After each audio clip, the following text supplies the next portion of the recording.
أعوذ بالله من الشيطان الرجيم بسم الله الرحمن الرحيم الحمد لله رب العالمين وأفضل الصلاة وأتم التسليم على سيدنا محمد وعلى آله وصحبه أجمعين ورضي الله تعالى عن سادة التابعين وعلماء العاملين وأئمة الأربعة المجتهدين ومقلدهم إلى يوم الدين أما بعد السلام عليكم ورحمة الله وبركاته Walhamdulillah, we begin with the name of Allah, the most gracious, the most merciful. We send complete peace and blessings upon our Sayyid, our Master, Muhammad ibn Abdullah. May Allah bless him and grant him peace, and also upon his family and his companions.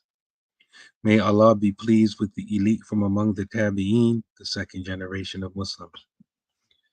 The right acting scholars, those scholars who act according to their knowledge. The four Mujtahid Imams, Imam Abu Hanifa, Imam Malik ibn Anas, Imam Muhammad ibn Idris, meaning Imam Ashafi, and Imam Ahmad ibn Hanbal, and all of those who follow them until the day of judgment. Amin. Once again, Assalamu alaikum rahmatullahi wa barakatuh, everyone. Please share this video. Share, share, share. Like. I expect this evening's roundtable, this evening's powwow, this evening's cookout to be very lively. I'm glad to see all of you. Alhamdulillah. Come on in here. Come on. Come. Marhaban. Welcome. Come on in. Come on in. Pull up a chair. Alhamdulillah. I see you, Talib, Rosalinda, Isa, Nunu, Abdul Bar, Malika, Abdullah, Abdurrahim, Zakia, our brother Talib. Come on in, all of y'all. Invite your friends. Uthman, come on in. Sauda, Marhaban, welcome. Come on in. Share and like this video.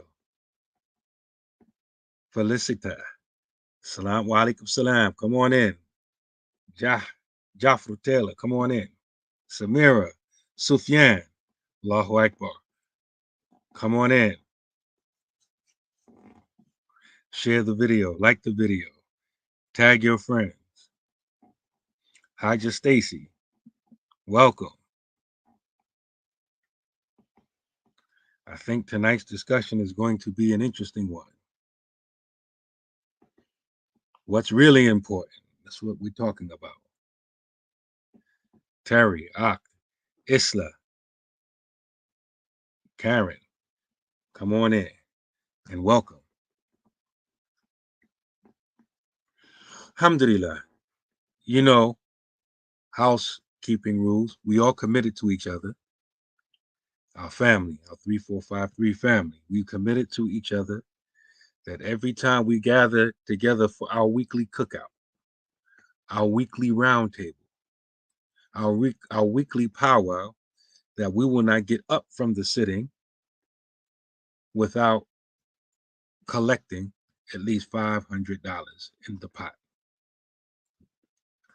We said that if everyone will contribute at least $10 every time we have this majlis, every time we have this sitting, this gathering, that we should surpass our goal. Wa alaikum salam wa rahmatullahi wa barakatuh, Fatima. Alhamdulillah, we got people from all over the world with us. Asia, all over North America, the Caribbean, Canada.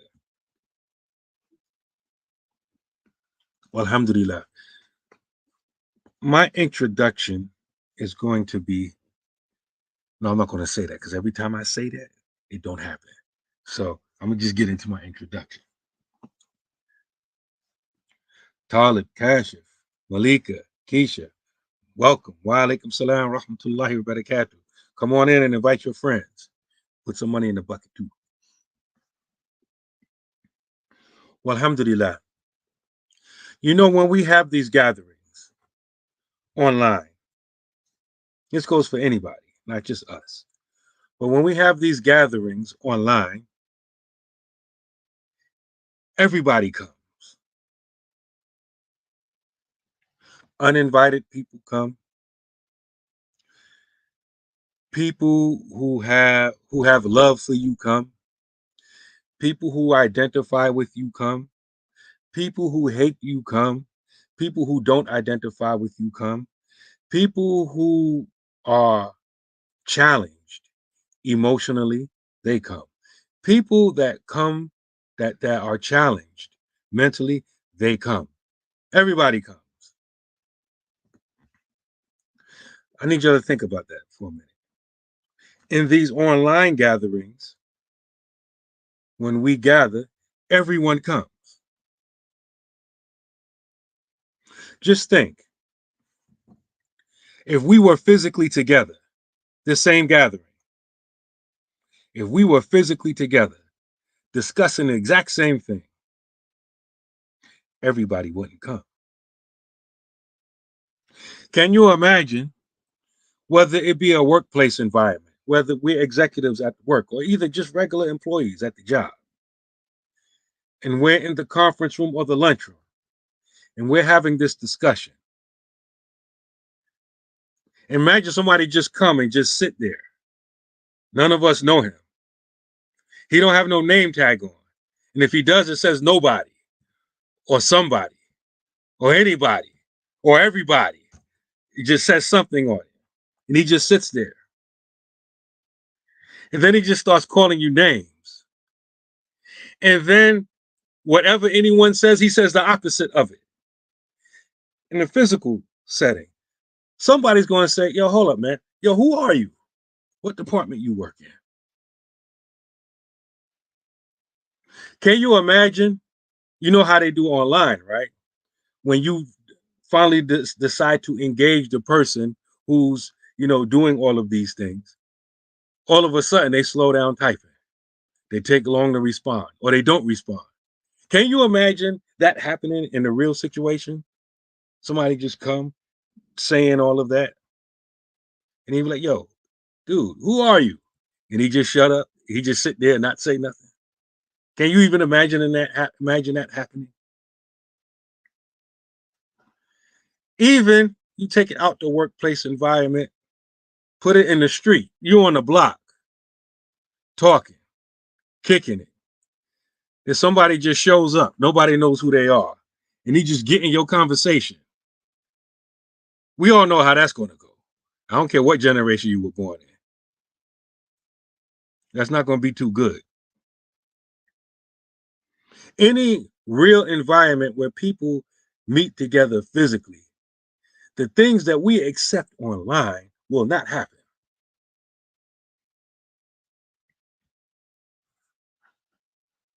Because online, a lot of people think that they are protected by anonymity, by, people not knowing who they are. Or if people do know who they are, they bank on the fact that 9 times out of 10, you ain't never going to see me. I mention all of that because on platforms like this, when we come together, the topic, the conversation, the integrity of our family, all of that is important to us. It means something to us. But we're on this online platform, so everyone that's here don't share the same sentiments.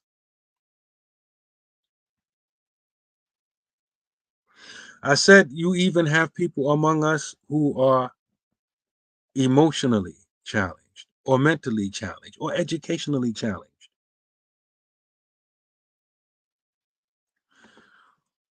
Somebody on here could say Imam Naeem went to the store. That's our lingo for Imam Naeem had to open up the program. Someone could hear that, because a lot of us, we don't listen too good. Someone could hear that and they could think something else is going on. They might not understand what's going on. They may hear other than what's being said. They may literally be on their mind saying, what store did he go to? They always talk about he's going to the store. Like, what store? Why don't they ever mention what store? Is it Walmart? Is it Target? What store is he going to? Right? They don't get it.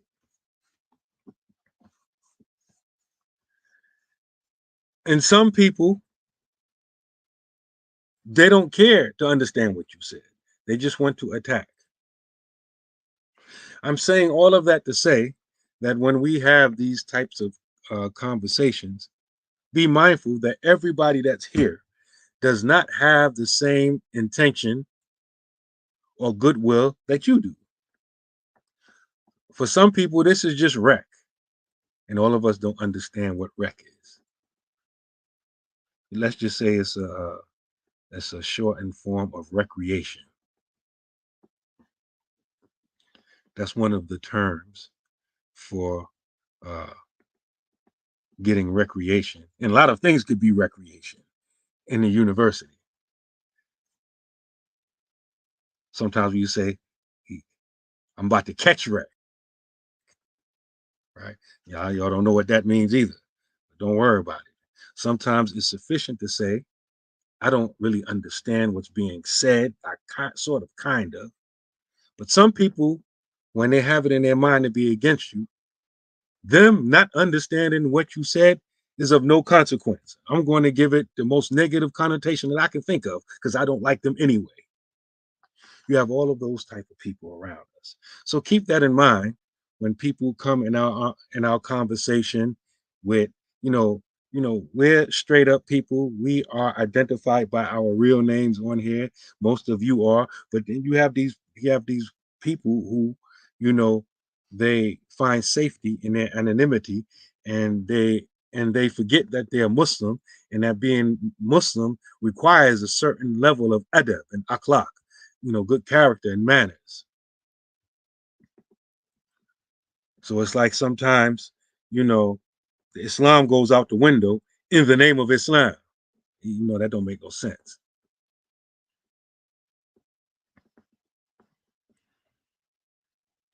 So that's my introduction, right? Keep that in mind. Everybody here doesn't have the same intention or is on the same level as you are. So just keep that in mind.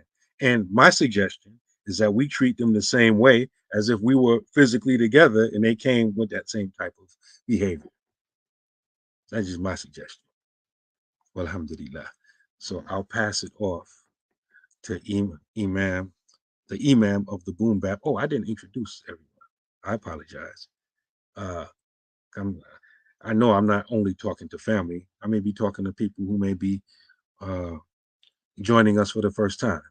I'm Naeem Abdullah, the Imam of Masjid al-Mu'min in Pittsburgh, Pennsylvania. Above me, on the right of the screen, is Imam Faheem Lee of the Quba School and Islamic Center in Camden, New Jersey. He's one half of the Garden State Warriors, right? And then next to him, above me, is Imam Amin Muhammad of Masjid Muhammad in Atlantic City, New Jersey, the other half of the Garden State Warriors. May Allah bless and protect them both. Amin. So I introduced them. Don't forget to put that money to contribute to our cookout. We need hot dogs, burgers, buns, drinks, salad, potato salad, no raisins. You know how we get down. And we don't need potato salad. We need tater salad. All right. We need all that. So we need money to get all that stuff. So inshallah, don't forget your contributions. May Allah bless you all and put barakah in your wealth. Alhamdulillah. Assalamu alaikum wa rahmatullahi wa barakatuhu. Bismillahir Rahmanir Rahim. In alhamdulillah wa salatu wa salamu ala rasulihi wa ala alihi wa sahbihi wa salam wa man tabi'ahum bi ihsani ila yawmiddin. We'd like to welcome you all to tonight's broadcast of the Black Imams Roundtable. I'm Imam Faheem, aka Imam Boom Bap Ski, as you can see. Master of Disaster, BIRT. Thank you all for joining us. Alhamdulillah, we appreciate your presence and we love you for Allah subhanahu wa ta'ala. Just to reiterate what Imam Naeem said, to please make sure you share this on your platforms. Make sure you like it, and please try to make a generous or modest donation. We request a minimum of $10 of everybody who's joining us, our family, inshallah, and try to help us to reach our goal of $500 a week, inshallah. And as you all know, this helps us to remain, independent and free, and be able to speak as we speak and to roll how we roll, because no one's sponsoring us except the people that we work for, inshallah ta'ala. And that makes it even more, intimate and special, when our people take care of us, and in turn, we do our best to take care of them. So we ask Allah subhanahu wa ta'ala to double and multiply your reward, increase you in every good, and put it on your scale of good deeds, and save it for you on the day when there will be no shade except his shade. Amin. So I'll have a brief introduction. So tonight we're talking about what's really important, and we're talking about what's really important in light of all of the things that are happening around the world. We have in America, we have the presidential election coming up. I think is this Tuesday, right? The presidential election is coming up. We have things. We on the brink of World War III. The atrocities that's happening in Gaza. Now they've moved to Lebanon, and I think that there was an attack on Iran. The Muslim nation is under tremendous trials right now, and even us in our own lives, we're all going through different levels of stress, anxiety. Wondering how the world is going to be. How we're going to get along. All of these things. And so these are things that we like to discuss, because in the midst of all of that, we have to kind of identify and prioritize what is really important. And, even though it might not seem as such, what we really talk about on a daily basis, where we focus on Muslims, including ourselves, prioritizing knowledge, making sure that we know our deen, so which helps us to really actualize, and practice in our deen to be better worshipers of Allah subhanahu wa ta'ala, because that in and of itself is what makes us, better human beings. And so really that's one of the concentrations, and it's something that's going to have to be perfected as best as we can in light of all of the things that are going on in the world. I guess the first thing, when we talk about what's going on in Gaza, we ask Allah subhanahu wa ta'ala to remove the oppression and to destroy the oppressors.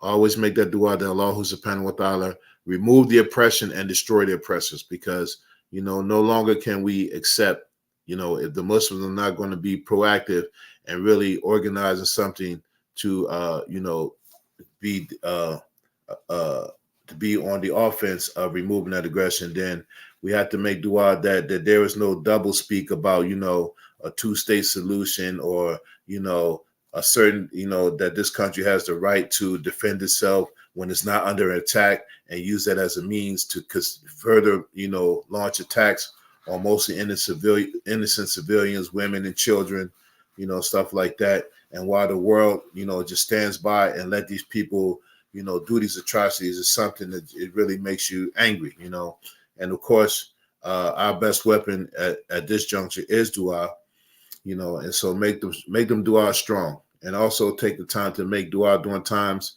by which duas are most likely accepted. Make use of this winter season or this fall season when the nights are longer. We can get up at tahajjud, and as Imam Shafi'i rahimahullah, he said about the tahajjud prayer. He said that the tahajjud prayer is like shooting an arrow that never misses its mark.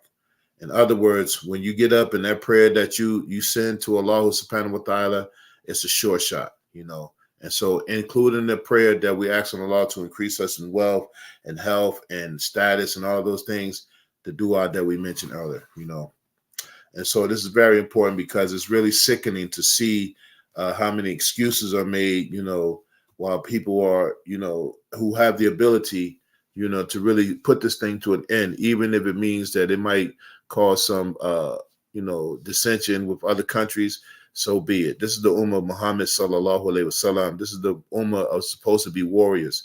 This is the ummah of people who are standing up, who stand for right, and is not afraid of death because they know that the akhirah is what we have learned, what we're seeking. And we ask Allah subhanahu wa ta'ala to remove the dunya from our hearts and remove the weakness from our hearts. I mean, so that could be a discussion by itself. But, everybody has access to see what's going on online. And, so use the weapon that we have at our disposal, inshallah. With respect to this upcoming presidential election, we were discussing some of it prior to we came on, and we have some different views. And my view is that, I believe that no matter who you vote for, whether it's Trump or Harris, neither one of them are going to be the president. Because, we're talking about the deep Zionist state, the people who are, on the cabinets, who are Israel firsters, and everything is about, globally about the interests of Israel. And, in this country, everything is about, having disdain for the citizens, and everything is an assault on us, whether you're talking about Project 2025 or, really kind of moving the middle class out the way, increasing poverty, homelessness, all of these things. And the growing disparity between the rich and the poor, where it's really coming down to, people are going to be super rich and people are going to be super poor, and that's really the design in the capitalistic system, where they tricked us to saying, if you pull yourself up by the bootstraps, one day you could be a millionaire, you can be a billionaire, and all of those lies that they told us, where really they had the wealth concentrated, and then you had to go through a cycle which involves selling your soul for you to get those riches in some instances, and that's a whole nother discussion. But all of these things that we're subjected to, and we're seeing these things unfold. And it reminds me of the hadith that I read in Sahih Bukhari, and it's in the book of Fitna, and it talks about tribulations, and said that there will be a time, the Prophet ﷺ said, there will come a time where a person, their best property that they have will be to have some sheep, right? And some minimum possessions, and they will be able to, the best thing to do is to go into the mountains and worship their Lord, And so we're seeing these times, where really it's kind of a time to withdraw from this dunya, because it's overwhelming. The more that we're working, the more that we're trying to get ahead, the more that we're seeing things are taken away from us. Inflation, prices are going sky high, prices are going sky high, people can't afford really to even just have basic elements of living, and all of these things are starting to affect people in a major way all over the world, and in America, a country, that I remember reading some statistics that we are less than, I think less than 3% of the world's population, and we consume almost half of the world's resources. Less than 3% of the world's population, but we consume almost half of the world's resources. And so, the way we've been conditioned in this country to have access all the time, and to be, in the state where, we always have access to things, we have the ability to waste, we have the opportunity to make a choice about what we're going to waste. When other countries, the stuff that we throw away, that people, they would resort to some tactics just to have the stuff that we throw away, occasionally, not occasionally, normally, very wasteful society, and all of this stuff is really, starting to plague us a lot. And I know just from being, a black man in America, politics was always something that I felt like, it's just more lies. It's telling us things that, to promise us until they get in office, and then they're beholden to the people who spent money on them, And so my personal belief is that if you want a politician, if you want a politician to be elected, you vote for him. But if you want him to work for you, you buy him. If you want to vote a politician in office, you vote. You exercise your right to vote. But if you want a politician to work for you, you have to buy him. If you can't buy him, then you got to sabotage, you got to manipulate, you got to blackmail, and trying to play that political game with a clean heart is very difficult. Hoping that, that someone is going to recognize the rights that we have or we should have in this country, this so-called freedom, this country of democracy and freedom and all of that stuff, where today you can still find something online right now about the subjugation of our people. We still, in some places, the first to do this, the first one to be accepted here, the first one to be part of this, where we've been here even before these people who make the laws were here, And so that stuff, that's another that's another tirade we can go off on. But we're just discussing these things, and as Muslims, as we are, engaged in all of these things, really focusing on our worship, perfecting our character, loving the Prophet sallallahu alaihi wasallam, taking care of our families, and getting ourselves ready for the end of this world. Some of the things that we don't like to talk about. There's Muslims who don't even like to talk about death. If you say, yeah, I don't have that much time on this, earth, this might be my last day. People, oh, don't say that. You got your whole life ahead of you. No, we don't. No, we don't. Allah subhanahu wa ta'ala, when he decrees the turn for us to go, that's going to be our turn to go. It's going to be our time. And we have to mentally start preparing for those things, especially these times that we're living in should really increase us in Iman, because a lot of these things are, been prophesized by Rasulullah sallallahu alaihi wasallam. So we see them happening, we seeing them manifesting. And so that should make us believe even more, even though things are getting hectic, things are getting tight for us, in our personal lives.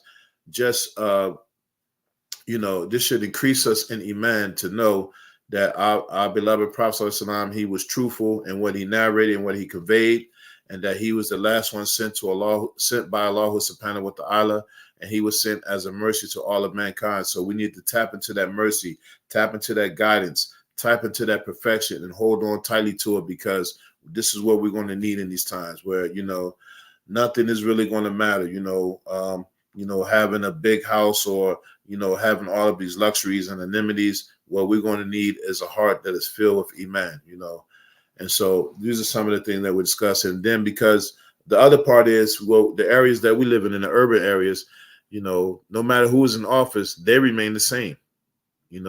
I remember seeing a picture.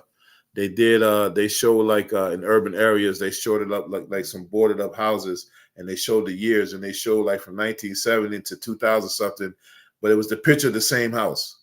Right? So all of those years that passed by, the hood hasn't advanced, and now they have doing this gentrification. So gentrification is basically like, we want to come back to the hood, but it's not, it's not fashionable to move y'all out of there. So we don't want to live around y'all. We don't want to help y'all. After we left you in this state of desolation, now we want to come back because we want to eat outside at night and walk our dogs at night with street lights on. But we don't want you to advance. We don't want you to really have the American dream.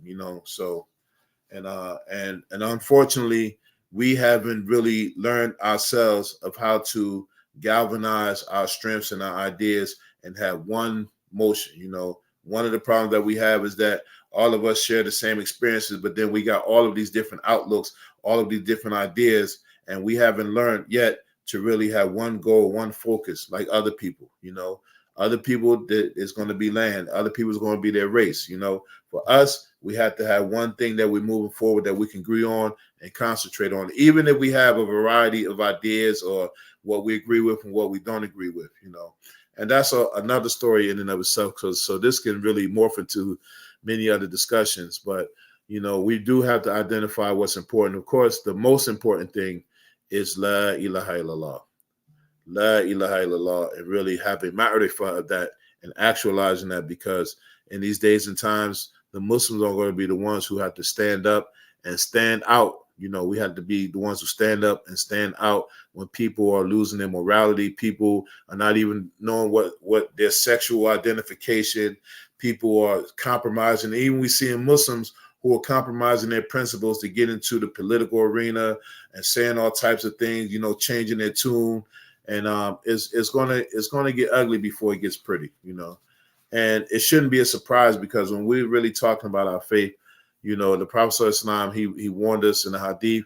He said that I know it's not a hadith, it's a narration. I don't think the Prophet ﷺ, but the meaning is that there's not a year that comes except the following year will be worse. There won't be a year except the following year will be worse. And so even though we experience success and we achieve our goals and we do all types of things that indicate some type of progress, prophecy-wise, things are going to get worse. And so we have to start preparing ourselves for those kind of things. There's a statement that I always read from Bruce Lee. He said, don't pray for a good life, but pray for the ability to endure a difficult one, because we all, we love that dua. Rabbana atina fid dunya hasana, we sometimes we cut it off right there, oh Allah, give us good in this life. And we want good in the next life, but we also got to prepare for the next life, which is the one that's going to be enduring, the one that's going to be, that's the one that we need to prepare for. So start getting ourselves ready, because this dunya, as the Prophet ﷺ said, it is cursed. He said it's cursed, And so, there's a number of things we're going to discuss, inshallah ta'ala. So that's basically my introduction. Again, we thank you all for joining us tonight. Please make sure that you make that donation. I also wanted to give a shout out to our sister Miriam. Alhamdulillah, got married over the weekend. MashaAllah, Mabruk to her and her husband, one of our 3453 regulars. I was able to attend the nikah in person, inshallah. And so that's the kind of things that's important to us, making sure that we take care of our people, the people that support us, that love us, that tune in week and week out, who come to our conferences, all of those things. It really meant a lot, to be able to go there and, see the excitement on her face, to know that the people that she trusts to take knowledge from, that, we were there. So I wasn't just there myself. Everywhere I'm going, I'm representing the Black Imams. Even if I try to be like, nah, that's not me, they're like, yeah, that's you. I can't even duck it. You know what I mean? So, okay, well, bring it on. Yeah, I'm a Black Imam. Now what? What's up? Yeah, so alhamdulillah, we were able to go and, had a nice experience down there. And then I was able to go visit some of my family who doesn't live too far from there. And that really made me think about, land and, isolating from these areas and, starting to refocus on things, because, this time is precious and it's short and it's fleeting. So we ask Allah subhanahu wa ta'ala for protection. All right, so I'll stop there and I turn it over to Imam Otis. بسم الله الرحمن الرحيم الحمد لله رب العالمين وأفضل الصلاة وأتم التسليم على سيدنا محمد وعلى آله وصحبه أجمعين. I want to start with a verse, my opening comments, with the verse from the Quran. And I want us to reflect on these verses. In Surah As-Saf, Surah number 61, verse number 9, Allah subhanahu wa ta'ala said, هو الذي أرسل رسوله بالهدى ودين الحق ليظهره على دين كله ولو كره المشركون. Allah mentioned in this verse in Surah 61, verse number 9, it is He, meaning Allah Tabaraka wa Ta'ala, who sent His messenger, Sayyiduna Muhammad sallallahu alayhi wasallam, with guidance and the religion of truth, which is Al-Islam, so that it will prevail over every other way of life, every other religion, even if those who associate partners with Allah detest it.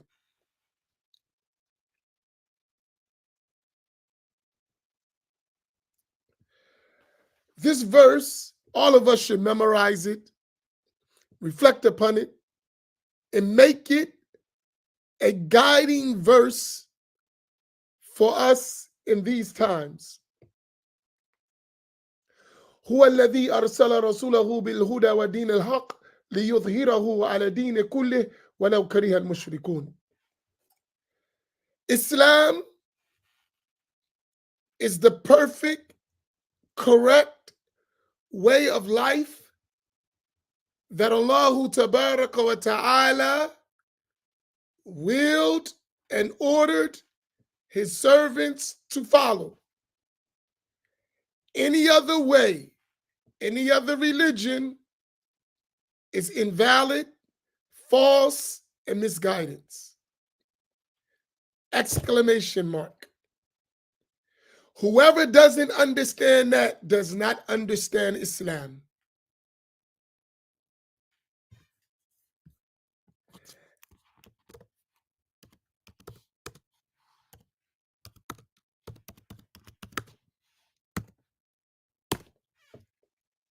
Very important. Whoever does not understand that does not understand Islam.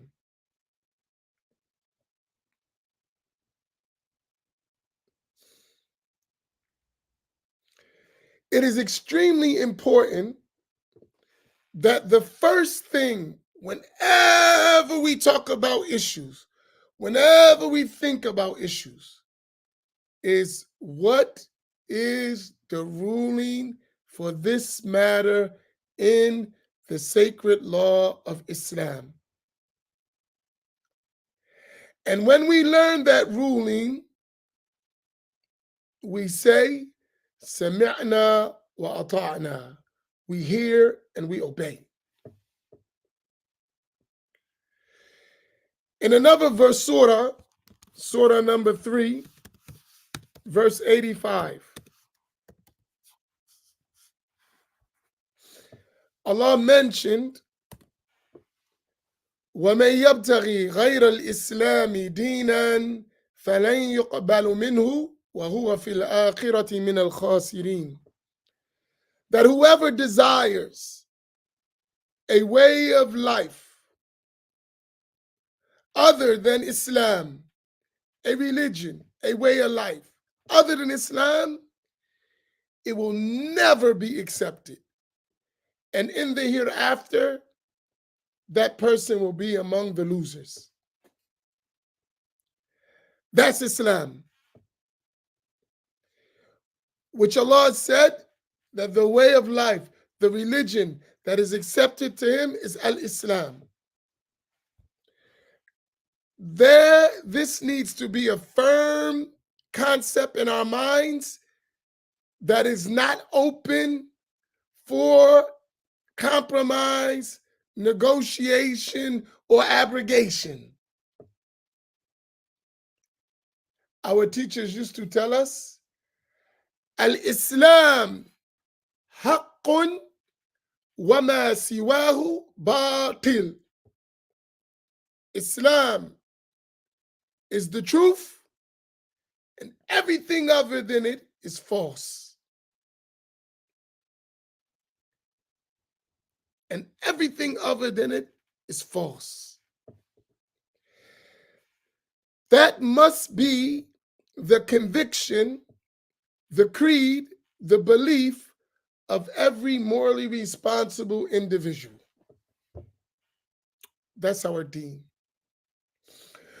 Why am I mentioning that? Imam Amin, Imam Naeem, may Allah protect him, said something in his opening comments that I think is very significant. He said, sometimes Islam goes out the window in the name of Islam. Islam goes out the window in the name of Islam. How I understood what he was saying was that we have Muslims who don't practice or really believe in the superiority of Islam. In other words, I am a Muslim, but my guiding principles in life are not Islam. But I'm a Muslim, so I become Islam, not Islam being Islam. I am kind of animated today, so I'm gonna try my best to be smooth kill as best as possible. But I hate that. From the bottom of my heart, I hate a coward Muslim. I do. I disdain it. A Muslim who doesn't have dignity and honor in their Islam. I hate that stuff. Unfortunately, what Imam Naim said, Islam goes out the window in the name of Islam, that's for a Muslim who doesn't have principles, Islamic principles that guide their life. They're compromising Islam in the name of Islam for kufr. And instead of just saying I'm weak and I'm falling short, they try to make their weakness and their falling short and their cowardice Islam. That's a problem. That's a big, huge thing that we need to overcome at the heart level. At the heart level, we really need to realize whatever contradicts Islam is batil and false. And then that needs that we learn what is Islam. So what becomes important in order to get to that level of Iman is that you have to learn Islam first. You have to learn what is Islam. What are its beliefs? What are its practices? What are its orders? And what are its prohibitions? What are its obligations? What are its recommended matters? What is permissible? What is disliked? And what is unlawful? What is valid? What is invalid? And that has to be your scale for your life existence. And everything you confront, that has to be at the core of it every time you look at something. And what I see oftentimes, especially in these times, we justify a hidden kufr inside of us in the name of Islam. Actually, what you're saying is kufr. It's blasphemous. But you putting it in the name of Islam. This is a big issue that we need to overcome. To the point that a new religion is developing that they're calling Islam. It's Dinun Jadid, a new religion. What is it? It's what I call the Rodney King Islam, which brings everything together without no rules except my desire. And the first thing to make that religion valid is to wipe out the most essential part of Islam, which is the correct belief in Islam. In order for this new religion to find its place that is being called Islam, that is devoid of the reality of Islam, is to wipe out the issue of the correct belief. If we wipe out the belief, therefore we can develop this new religion. Is that sinister? But because of the mass ignorance of Islam and as it is, it's easy to put forth that agenda, to push it. Because if the person doesn't know what Islam is in the first place, they won't even recognize when a new thing that's being called Islam, that is not Islam, is presented. So as the title of this, what's really important is learning our Islam properly. That's the first stage, learning it and then believing in it properly and then carrying out its orders and refraining from its prohibitions. And it has something to do with everything in our life, every speech that we may utter, every action we do, every inward state we have, every thought, everything we do should be conditioned by a valid, sound understanding of Islam. That's important. And a lot of times we would find that we take on, and I'll summarize because that was my point. We take on issues without Islam. But because we Muslim and we're engaging based on our own stuff without the sacred law, we think Islam is involved when actually, no, you involved. Islam is out the window, even with you. I had an educated person say something to me. I don't think they were educated, but they thought they educated. They had master's degree or PhD. I think there's an idiot, but they thought they were intelligent. You know, this person said to me, what religion got to do with it? I said, what did you just say? We were having a discussion about issues, and they said, what religion have to do with it? That was so profound to me. That they saw, this is a PhD in Islamic studies, according to them. No, a master's in Islamic studies. What Islam got to do with it? What religion got to do with it? And I said to the person, I said, everything. We don't have a life without Islam. What are you talking about?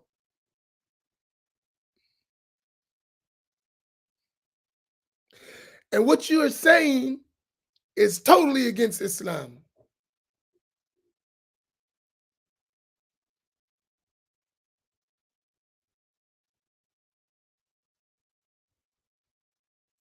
But guess what? That person, and I said to that person, I said, do you know if you really, really, really, really believe that? This concept that Islam doesn't matter what it says, it doesn't have nothing to do with the issue, and we don't have to obey Islam, we just do what we think is right. I said, that's kufr. If you really believe that, if it's an emotional thing, that's another thing. Maybe we can go and have some leverage. But if you really, as a belief, believe that, you've left Islam.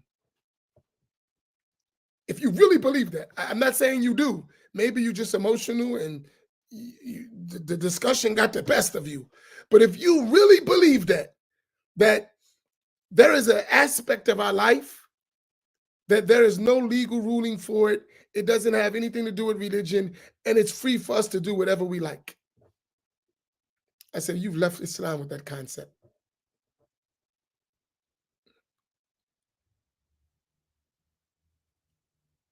And I think we need to think about that. Islam is your life, and the rules of Islam pertain to your life. As far as doing them and not doing them while believing them, then that's another discussion. But if you don't even believe that the rule of Islam is obligatory for you to obey, you believe other ways are valid despite the Islamic rule, you're not a Muslim. And we live in a time that the new religion is that don't call anyone a kafir. Don't make anything kufr. Don't make takfir. There is such thing as kufr, you know. There is. It's a part of the religious rules. As to who it applies to, when it applies, that's all details. But there is such thing as apostasy. It's real. It's in every major book of fiqh. When we rule out Islam, that is one of them. When you deem what Allah made lawful as unlawful, and what Allah made unlawful as lawful, and that is your conviction, Allah said this is the rule, and you say, no, I got another rule.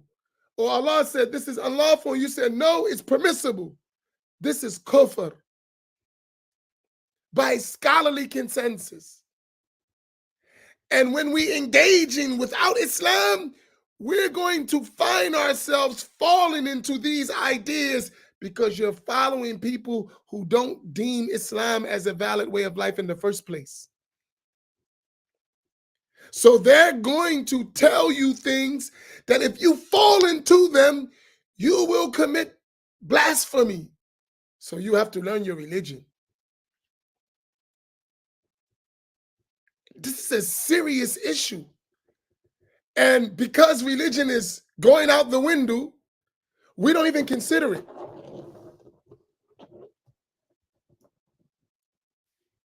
So one of our smart religious leaders promoting politics, talking about if you vote Democrat and Republican, you're going to be accountable for the hereafter. Vote third party. Do you mean if we vote third party, that that's not going to be held in the hereafter as well? Do you know what the third party things they say that contradict Islam? I mean, since we're having that discussion, and you're making one aspect as is the whole issue, but what about all these other things? What about these other things that they're making laws that Allah subhanahu wa ta'ala forbid by consensus of this nation, and it's something that's necessarily known to be of the religion? Since you're talking about that, well, then if that's the case, all of them going to do it. All of them is going to contradict something that is necessarily known to be of the religion by scholarly consensus, and its unlawfulness is known by mutawatir narrations. So if that's the argument, then the whole thing we're going to be judged for in the hereafter. And maybe we should consider that. I'm saying just be careful when we're listening to these ideas. Where does Islam play in this? What's the rule in the religion? There's a lot of selective outrage. And if we're going to be outraged, let's be outraged with anything that contradicts the sacred law. Let's be outraged about that. And then let's enjoin what is right and forbid what is wrong in the area of our abilities, even if it's at the heart level. That's my opening, that if we don't put Islam first in all of the things we're dealing, we're setting ourselves up for failure. It's so important. Islam first, nothing else. Now, within Islam, we got to figure out how to navigate the kufr that we all live in, the disbelief that we live in. How Islamically do we navigate that, while at the same time understanding that the rule is Islam? That's the challenge. And I think for us, if we looked at Islam first, we would look at the other things as weighing options that can help us further Islam.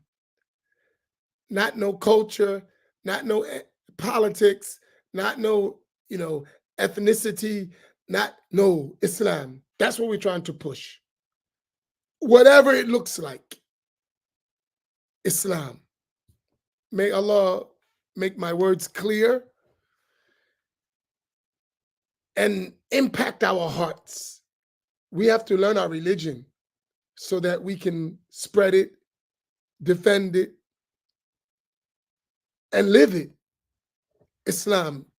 And what does that look like? And that was my opening, inshallah. Alhamdulillah. Alhamdulillah.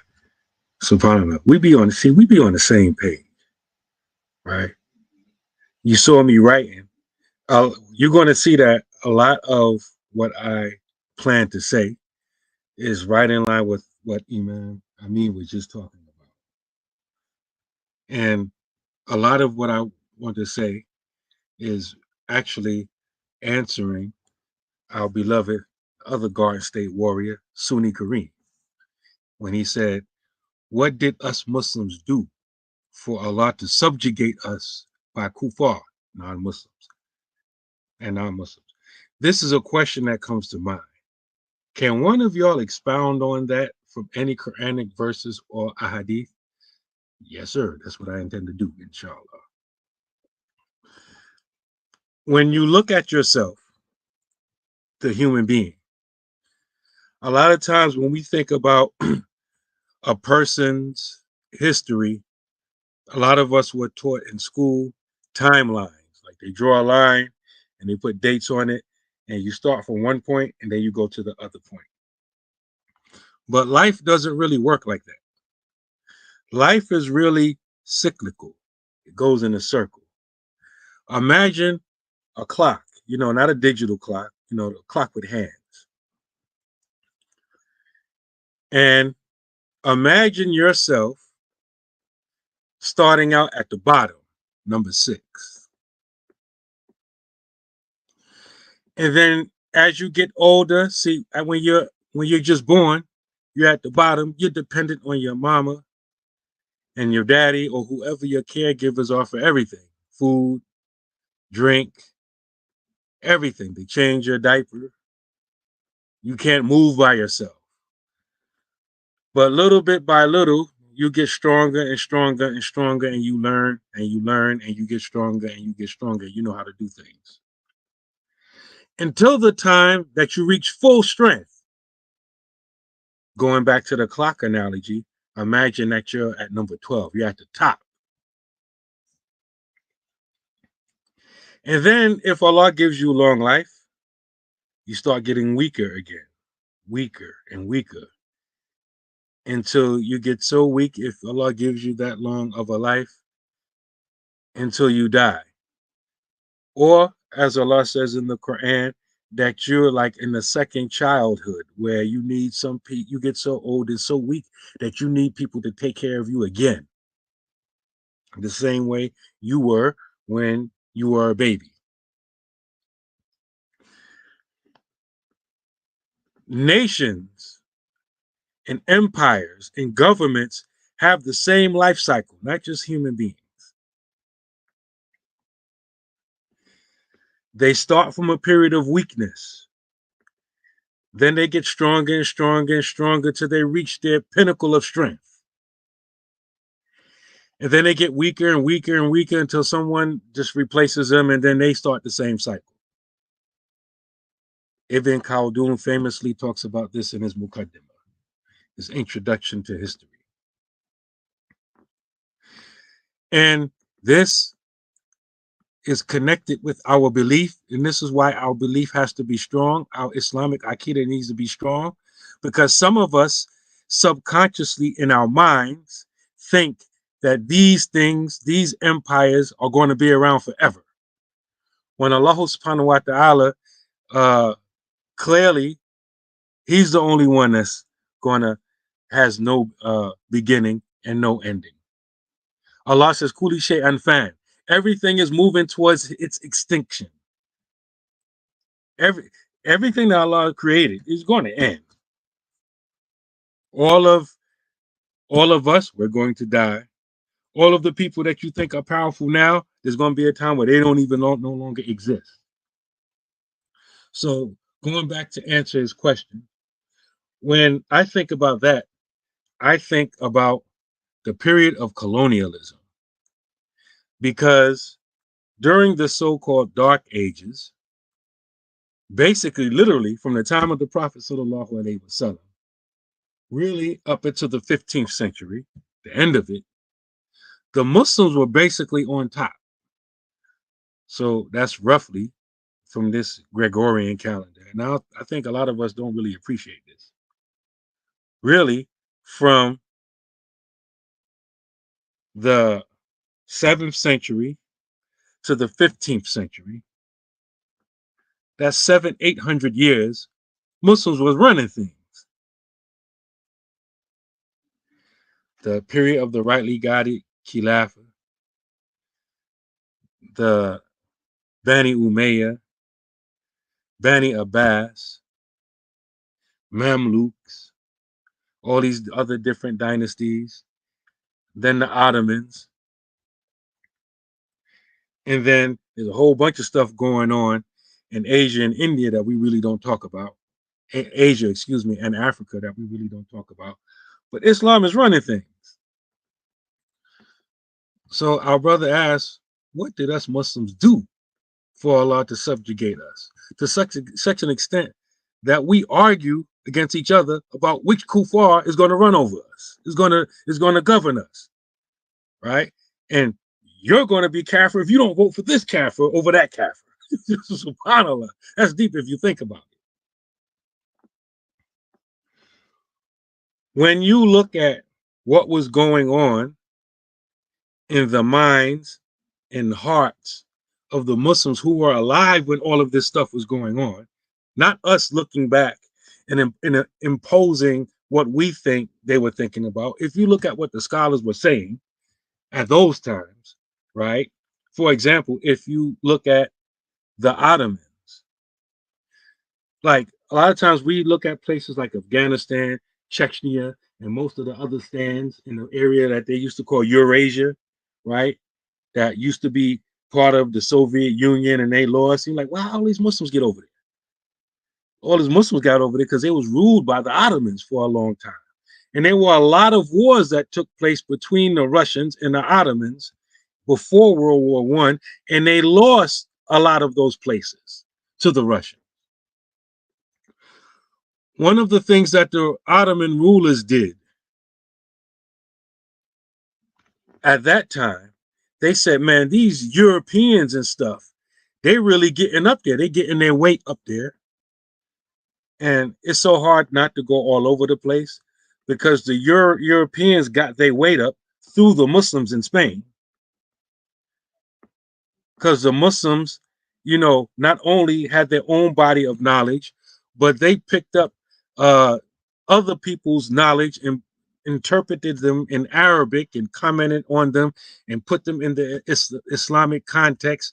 And then the Europeans got that from the Muslims in Spain and put it back into their European context and use it to enlighten their societies. So, you know, there were non-Muslim European scholars sitting at the feet of Al-Shuyuk in Al-Andalus, Spain, taking that knowledge back up to Europe and enlightening their society. So it's hard not to get off into that. But nevertheless, the Europeans begin to get their weight up. And the largest empire at the time, the Ottomans, they had in their mind, at least the rulers anyway, obviously not everybody, they had in their mind, is like, man, these Europeans are on to something. What we really got, you know, it ain't really helping us. Man, these Russians kicking our butts and stuff. You know what? Maybe we should get some Europeans that are friendly with us to bring us into this new age and train us. So they developed an alliance with the Germans. And the Germans began to train the Ottoman soldiers. A lot of people don't know that.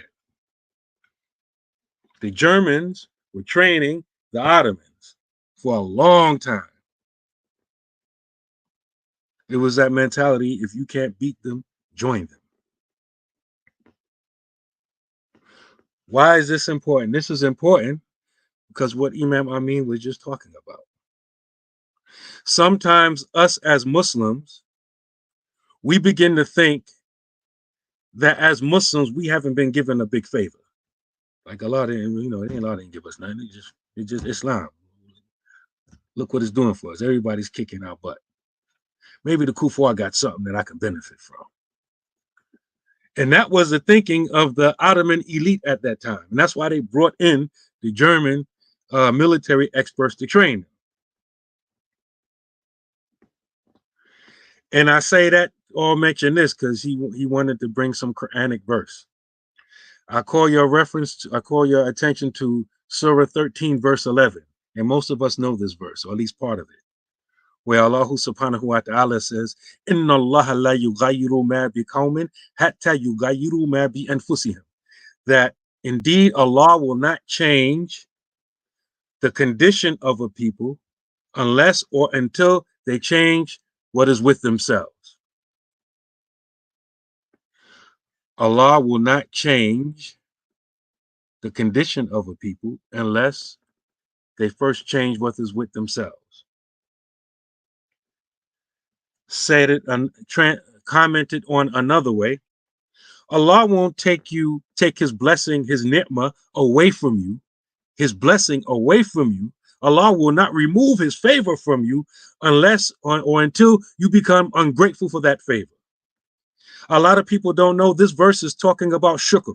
This verse is talking about gratitude. So when we become ungrateful for a blessing, a favor that Allah has given you or us, it's only a matter of time before Allah takes it away from us. So Allah gave us Islam. Allah allowed the Muslims to subjugate the whole earth with Islam. And then we got to a point where we thought Islam wasn't good enough. After go and look at what these kuffar have, then maybe we will be able to get somewhere. This is why a lot of times, if those of you who are history buffs, you may wonder, like, yo, why is it that you got Muslim scholars standing, hanging out, chilling with Hitler? Like, how did that happen? There's pictures with Muslim scholars hanging and kicking it with Hitler. And a lot of people don't understand the relationship between the Ottomans and the Germans that goes back centuries before Hitler. So when you get to World War I, the early part of the 20th century, we always talk about all of the European forces, but there was wars happening inside of those big wars. And the Ottomans was aligned with the Germans. So when the Germans lost, the Ottomans lost.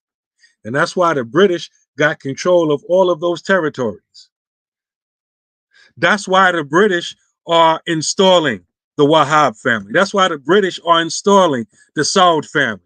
That's why the British are installing the Sharif family and all of these people. That's why the British and the French are installing all of these puppets that bring us into this modern age. And how did it start? Ingratitude. The Muslims back then began to think that Islam wasn't good enough. I need something else. Even if you go from that area and if you go to Egypt, you know, Napoleon invaded Egypt in 1798.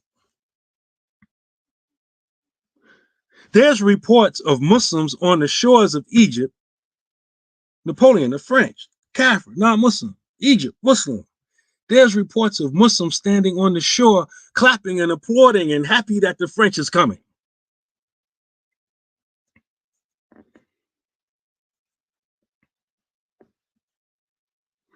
So this is something that we can actually change.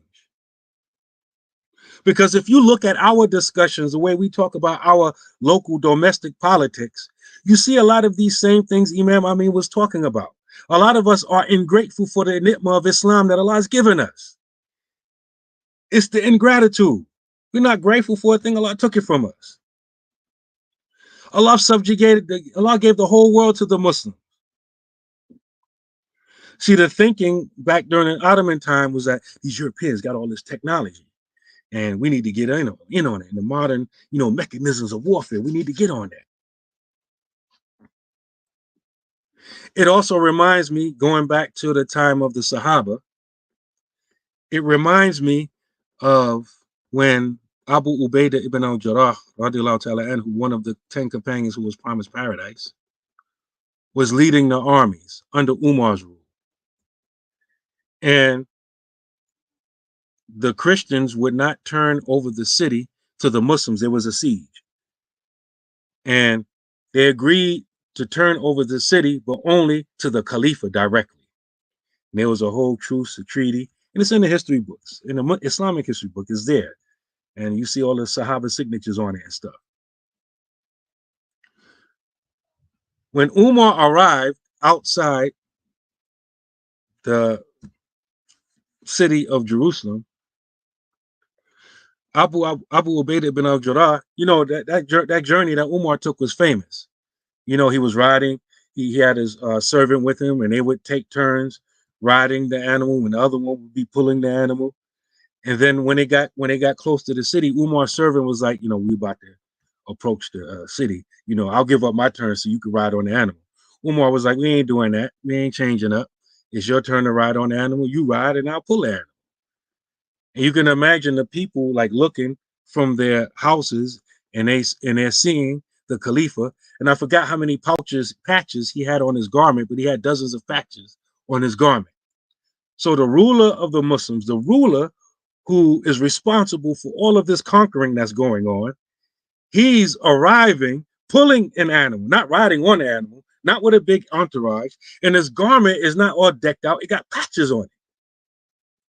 And so when he shows up, Abu Ubaidah ibn al-Jarrah, radiallahu ta'ala anhu, tells him, you know, oh, you know, alhamdulillah, good to see you, alhamdulillah, you know, look kind of rough there. You know, we got some new garments for you if you want it.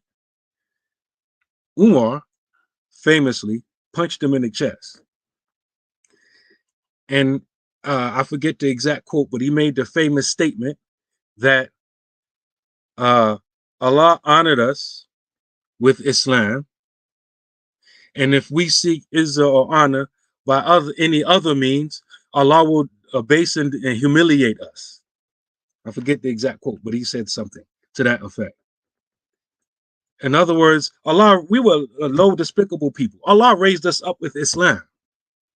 He didn't raise us up with anything else. And now, he also said, I wouldn't be so mad if I heard this coming from anybody else except from you, Abu Ubaidah ibn al-Jarrah. And so that's a lesson. I think that's what's plaguing us from generations, centuries ago, even up until now. Even one of the things Imam Amin mentioned, like, you know, what this got to do with religion, that mindset among Muslims comes out of that same time period. I always talk about Muhammad Abdullah and Jamal Afghani and Rashid Rida in Egypt. You know, they like really introduced this secularist mindset inside the Muslim Ummah. Like he even like he was in exile for a long time, and the Europeans brought him out of exile to be in charge of Al-Azhar. And when he returned to Egypt, he made this famous statement that a lot of people quote. I even seen some modern people quote it, and they twist the meaning of what he was saying. He said something to the effect that I just came from a place. He was in Europe. I forgot where he was. He was either in Britain or France. He said, I just came from a place where I seen a lot of Islam and no Muslims. And now I'm returning to a place where I see a lot of Muslims and no Islam. And the Islam that he was talking about, that he saw, that he claims to have seen in Europe, was the banking system, interest, riba, haram food, all that kind of stuff. This is what he's talking about.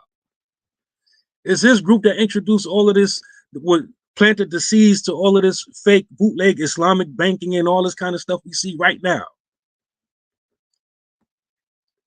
And he even wrote a so-called book of tafsir. The same person who had a problem understanding the Ajrumiyya. He wrote a book of tafsir, and in it, he says something to the effect that you can eat any type of food that you want because eating food is not a religious thing. And I paraphrase that quote because you see in there, he has that mindset where he categorizes things as religious, non-religious. And a lot of us think like that. Imam Amin mentioned everything we do falls into one of the 5 categories. It's either it has a legal ruling to it. You think it's non-religious, it got a legal ruling to it. It's either obligatory, is highly recommended, or is neutral, or is disliked, or is haram, it's prohibited. Everything we do falls in one of those categories. Everything. Not just prayer and wudu and fasting and hajj. Everything we do.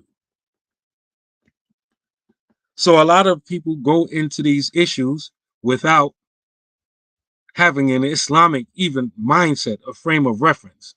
They literally think like the kuffar. And because these people like Muhammad Abdul out in Egypt and stuff like that, had embedded that in the Muslim Ummah. And so people a lot of times look at it like, how did we get in this situation? Number one, the only thing that is not moving towards its extinction, its expiration date, is Allah subhanahu wa ta'ala. Everything that's born is going to die. Not only includes animals and people, it includes empires, kingdoms, and governments. So everything that goes up must come down. Everything.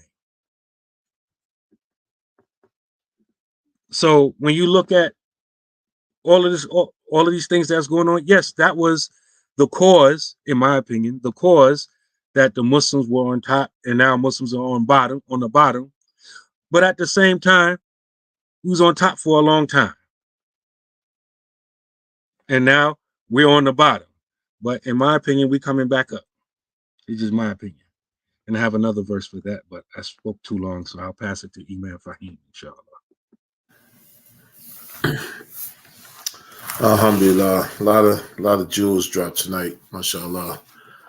So as we enter the second phase of this podcast, for those who are joining us, please be sure, to follow up with the donation, inshallah. Allah help us to reach our goal. I don't know where we are currently, but I'm assuming that we haven't reached it, and also if we did reach it, we can surpass the goal as well. We don't have to stop at 500. We can do more, inshallah. So if you haven't donated, please be sure to donate. May Allah subhanahu wa ta'ala bless you. MashaAllah. So as I was listening to Imam Imam Naeem give us very, very crucial history lesson. It's very important. So as we review these things in history, it really has to help us to review what is important. And I was thinking about the ayat in the Quran and Surah Baqarah, where Allah talks about what is bir. The righteousness is not that you turn your faces east and west, but bir is to believe in Allah, the last day, the angels, the books, the prophets, spending your wealth and all of that to the end of the ayat. And then one part of the ayat that we really have to hone in on in these times. Where it says, وَصَابِرِينَ فِي الْبَأْسَاءِ وَالضَّرَاءِ وَحِينَ الْبَأْسِ, and that they are patient in times of hardship and in times of ease and times of difficulty, and during times of, bats means battle, So these are things that we really have to come to terms with in these difficult times that we're talking about. Because have you all heard about this thing called BRICS? BRICS. It really started to change the format of the monetary system, And so what's going to happen that, people's money is going to get, in a nutshell, people's money is going to be getting funny, to the point where, you're going to be forced to respond, because the money's not right, And, they're putting things in place before all of this stuff happens to really, to keep the regular people in check. So, because one thing this country always did is to make sure that there are no uprisings, that the majority of people, will not come, be awakened and be enlightened and realize that they've been played, and then they're going to start to do something and en masse. This is one thing that this government has always worked to make sure they kept in place to stifle the regular people, and but when our money start getting funny, we gonna want to, band together. We gonna want to unite, and we definitely gonna want to put aside difference because we're gonna have one goal. Our money ain't right, and my paper ain't right. I'm ready to scrap, So, but thinking about these things, having hardships and adversities, being patient, having sabr is one of the greatest virtues that the Muslim can have. And so we're gonna have to work on really being patient in these times of fitting, these times of tribulation, and really locking down on what's important, the perfecting our worship, taking care of family, taking care of neighbors, doing all of those good deeds, that our beloved Prophet Sallallahu, who was the embodiment of it, and embracing ourselves for these things and getting ready, because stuff that's coming down the pike is going to be very, it's going to be outrageous, and you turn on the news now, it's always something, I don't know if you all been seeing like around the world, like a lot of these floods and disasters going on, all over the place. I think I saw in the news it was snowing somewhere, and I think it was in one of the lands that it usually doesn't snow. Floods everywhere. It's nasty work, beloved. And so we just got to get ready. So all of these are signs of the end times, and getting ready for all these things that are occurring and that are prophesied to occur. And really focusing on what's important. And so I'll give it to Imam Amin.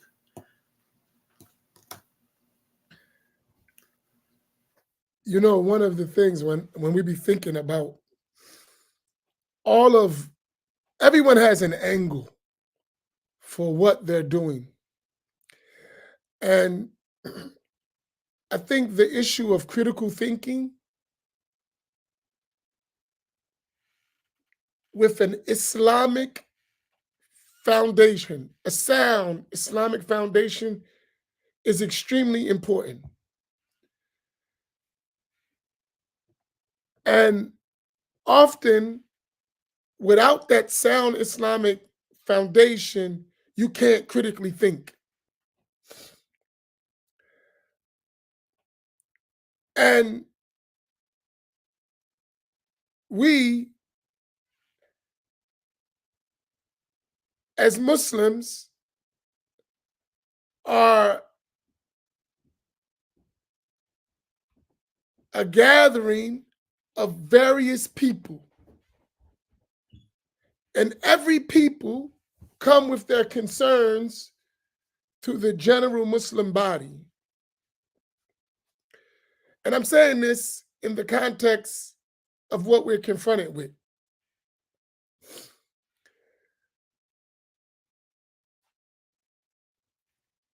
As a people, you have two things you got to be concerned with. The first, as Islam, I'm talking about as Muslims and a part of a people, the deen, Islam. What does Islam say? And then, like every other people, how is this going to affect my people?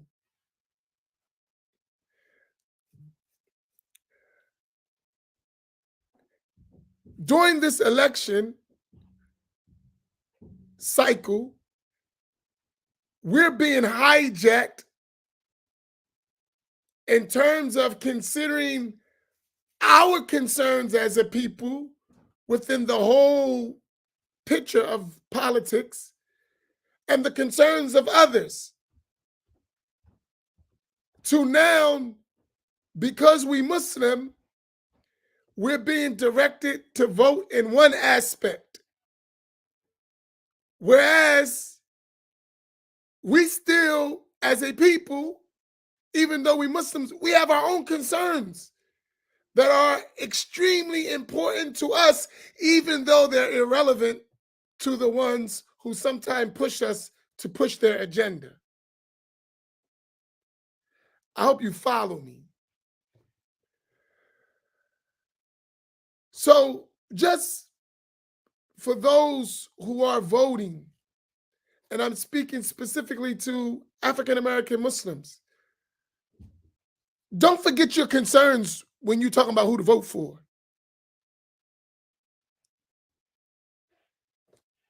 Don't be hijacked to forgetting yourself for someone else's concerns. Consider the concerns of others. but make sure you also put your concerns on the table as well. And critically think, how can you join between benefits or securing benefits and warding off harms? Because it's not just one side. You do have concerns. You do have issues. And everyone will rally behind someone's issues except yours. Your issues will be wiped out. And after people get what they want, they'll forget you. And you know this very well because it's your living reality every day.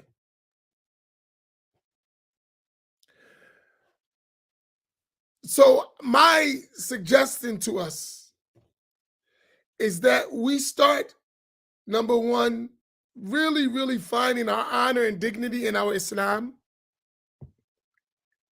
You know, in Surah Munafiqun,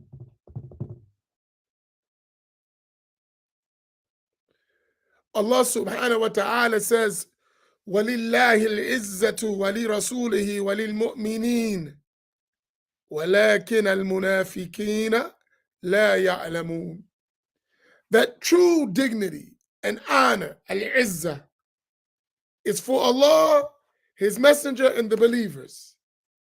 But the hypocrites, they don't understand this. They don't know.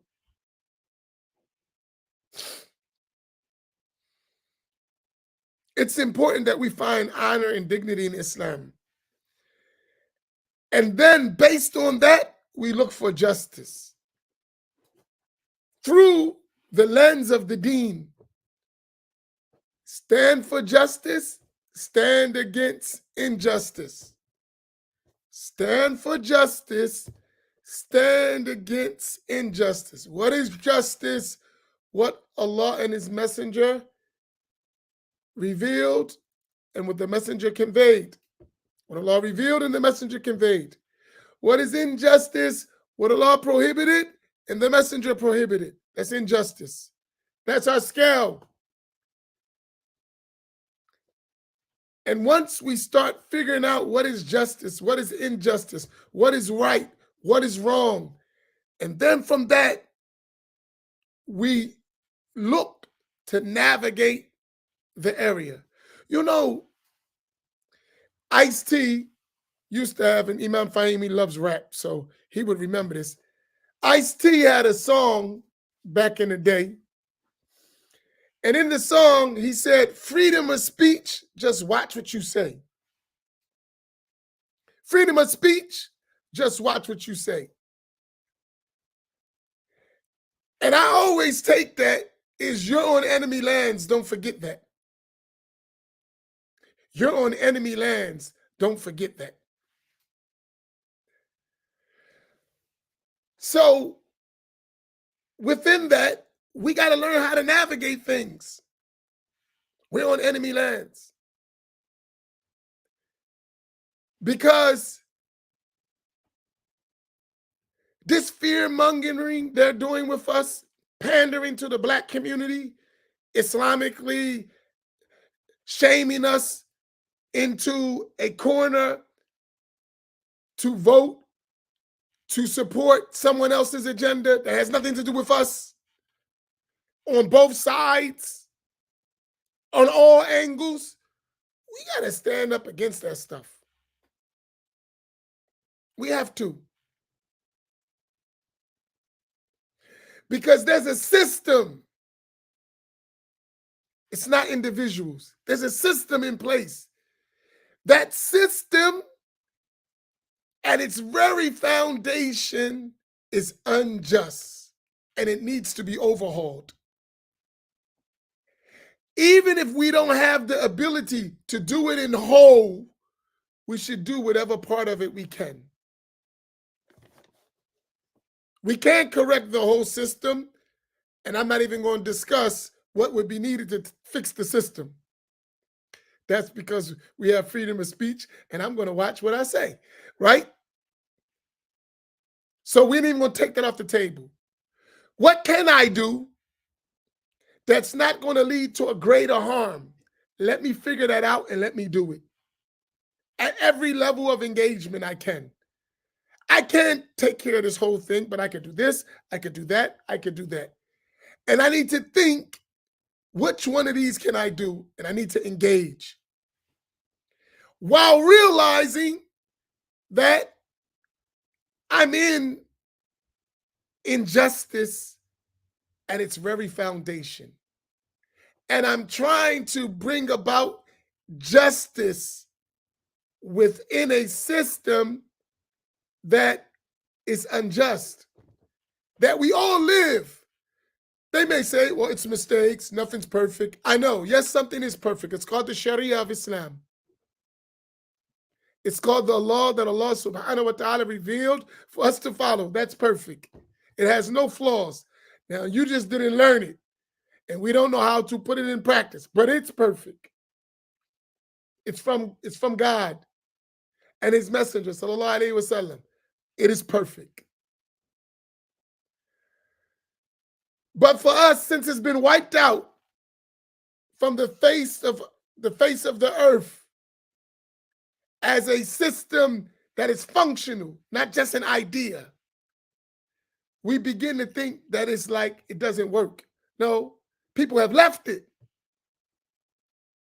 So when our brother asked the question, how did we get here, basically, which was that, what did the Muslims do for Allah to subjugate us by kuffar and non-Muslims? We left Islamic practices. We left our dignity and honor in Islam, and we sought it in others. You watch the news, and do we ever watch the news and we see stuff, and do we notice how some of these people have left following Islam? You ever thought about that? Just observe. We know the rules of the religion. And then when we look, what do we see? Do you know a lot of these people, they have waged a campaign against Islam. They want the law of others. They don't believe that Islam should be what governs us. They're Muslim in their form. They pray, they fast, but they don't want Islamic governing. They don't want it. You ever thought about that? That's something to think about. They don't want to be governed by Islam. They want Islam to be a personal matter that has nothing to do with societal life. It's just what you do on your own, no rules. Because they want corruption themselves. Look at, y'all know our positions with Wahhabism. Y'all know how we feel about that. Look at Riyadh, Saudi Arabia. I was looking on the TV today. On the Facebook. And I was looking at the city of Riyadh, which is in Najd.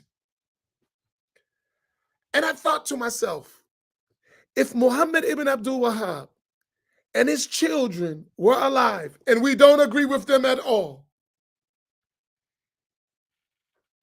he would take them to task severely. His whole campaign would be to wipe them out.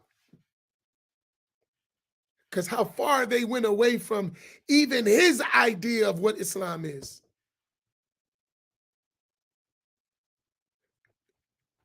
That would have never happened on his watch, what we see today, which gives you the indication that we're leaving away from Islam. Even the most radical form, we're leaving it, which we don't support at all. But any kind of Islam, rules and regulations, lawful and unlawful, is slowly being pushed to the back. So that we have what Imam Naim said. I think this is the word of the day. Islam goes out the window in the name of Islam.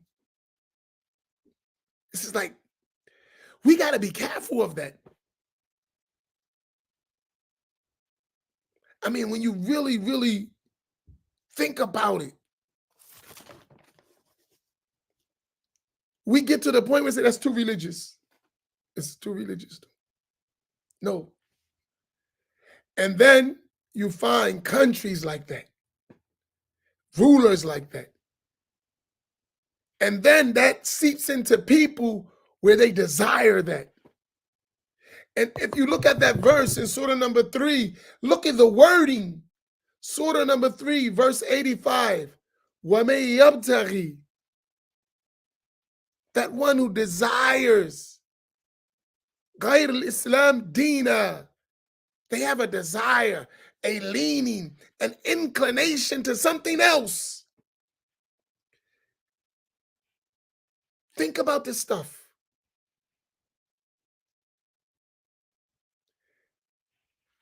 It is the reason why we find ourselves in the situation we find ourselves in. We want an Islam that's not Islam at all. And the enemies of Islam don't mind having an Islam that's not an Islam at all. Many of us want an Islam that's not Islam at all. And our enemies, the enemies of Islam, don't mind having an Islam that is not Islam at all. We should think about that. I was thinking, sometimes I sit on panels and they would ask, do you believe Islam is the right way? Or we all have the right way? I say no, Islam is the right way, and that is the only way. That's from the belief. However, you're asking another question inside that. Because I believe that Islam is the right way, does that mean I'm going to be unjust because you don't follow Islam? No. Is it like it's a trap question, right? If you believe Islam is the right way, then that means, you're saying I'm not on the right way, and that behind that means you're going to treat me unfairly. No, it doesn't mean that. No, I believe you're wrong, but Islam gave us rules how to deal with that one who is wrong and how to be fair and just with even the one who is not a Muslim. Hence, when Sayyidina Umar radiallahu ta'ala anhu, when he went to Asham areas and Islam became the dominant feature, he was dealing with non-Muslims. There were non-Muslims in the society. It was their society before Islam came there.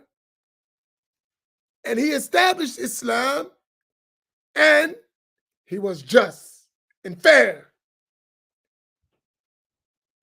according to Islamic rules. What was the thing that made him just and fair? Islam. The rules of Islam he had to follow, which made him just and fair.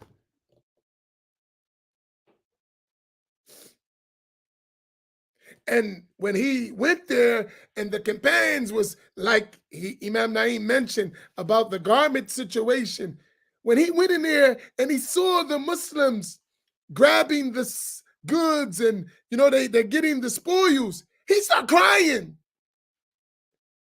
And they went to Sayyidina Umar radiallahu ta'ala anhu. They're like, Amir al-Mu'mineen, we won. Why are you crying?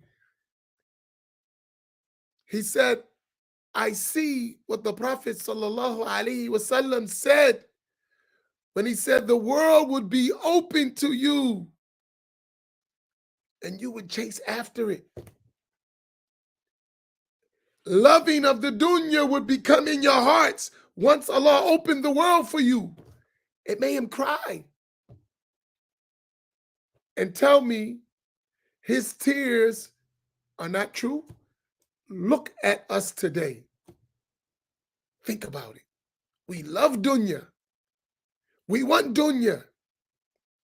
I remember when I was a kid, I never forget one of my teachers, he said to me, it was a group of us, we were studying, and one of my teachers said, if we saw the companions, we would have thought them to be crazy. And if they saw us, they would have thought us to be hypocrites. Whew. That's some deep stuff when you think about it. If we would have saw the companions, we would have said, these people are madmen. How they live, how they strove, how their whole thing. And if they would have saw us, these are munafiqun. They cannot be Muslim. Look at them. Their whole matter is dunya. Opposition to Islam. Inwardly, not just outwardly, inwardly. They don't want Islam. That's some deep stuff to think about. And each one of us got to ask ourselves, really, where's the level of honor and dignity that you have for the rule of Allah subhanahu wa ta'ala and his messenger? Even if you fall short in practicing it, we talk about the heart level. Where are you at? Do you wish to see Islam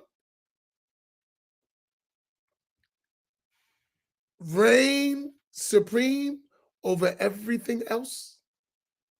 Even if it never happens in your lifetime, it will happen.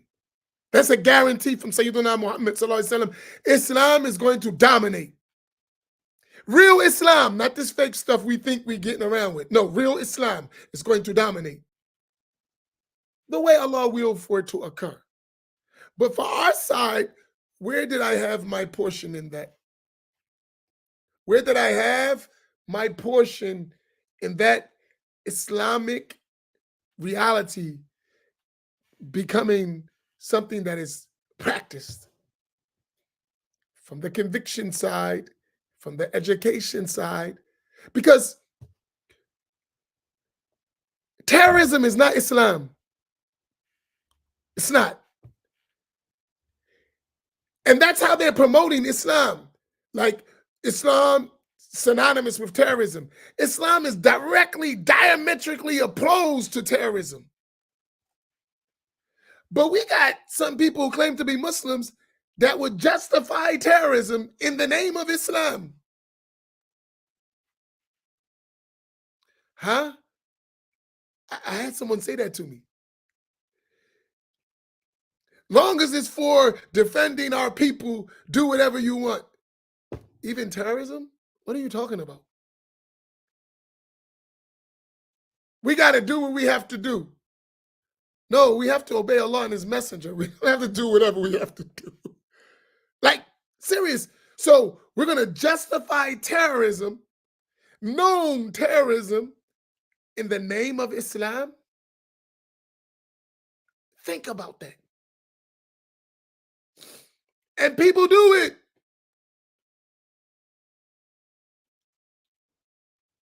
That's something that's scary. We're so far away from Islam that we don't even know the difference between al-ma'ruf and al-munkar. What is right and what is wrong. That's our challenge. That's our challenge. And I'm telling you, us as a people, we have to learn Islam. We're not going to get it from people who don't even want to follow it. I told him, man, we were having a meeting. He was telling us what to do in the meeting. And I said to him, that don't even work for your people. What are you talking about? I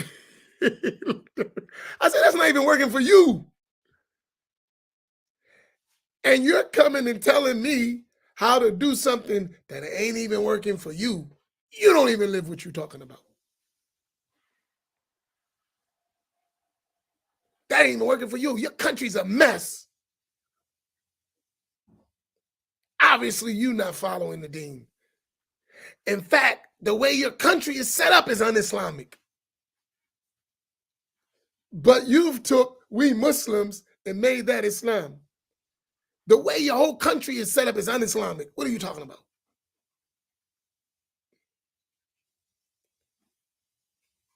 Your whole structure is a structure of kufr.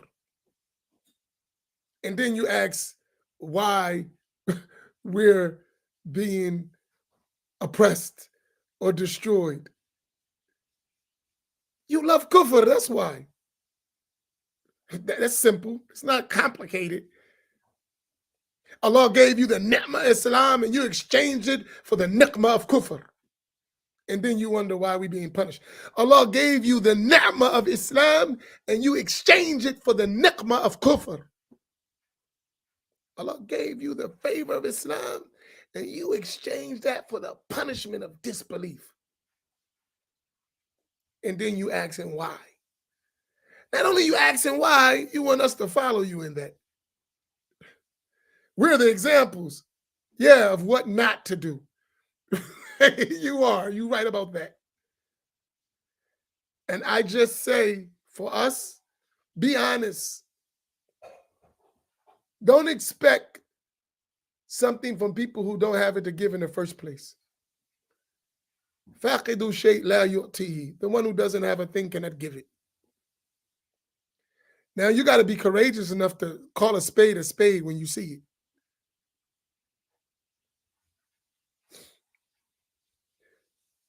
The same ideology that you want us to rally behind is an opponent in our communities, is the ops in our communities.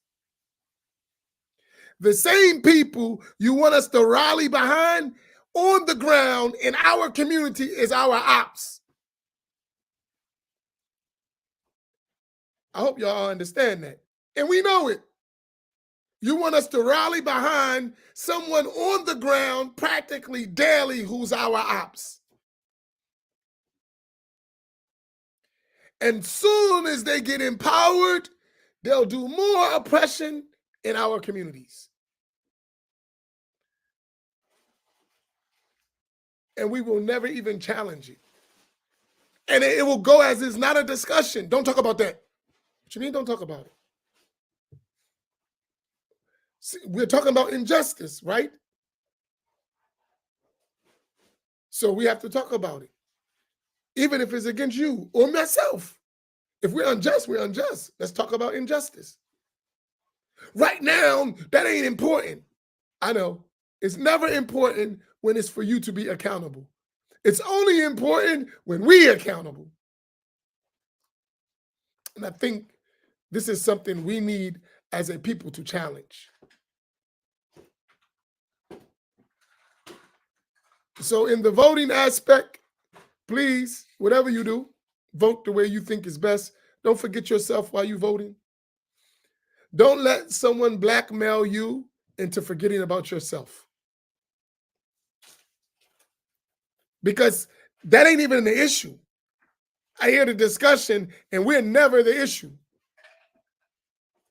The Muslims do not talk about us. That ain't us. And the Muslims that are like us won't even talk about us. It's a problem. I've been listening to all of the Muslim dialogue about the election, and I ain't heard us yet. I ain't heard one talk about changing the condition of our people who among them are Muslims. I ain't heard one discussion.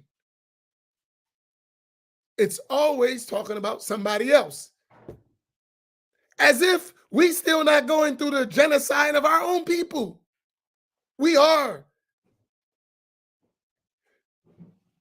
They're killing us intellectually, educationally, economically, socially, culturally, in every aspect, religiously.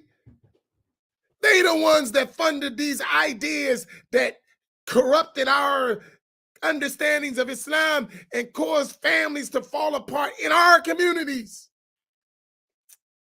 What about us? Don't we count?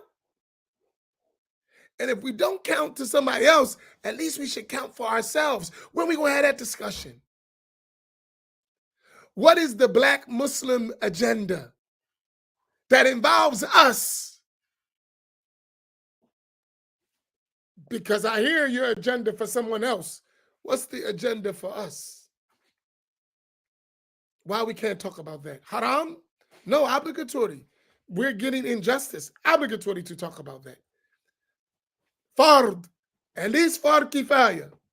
Somebody got to talk about us. We count. We matter.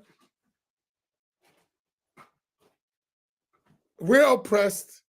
We're being treated unfairly.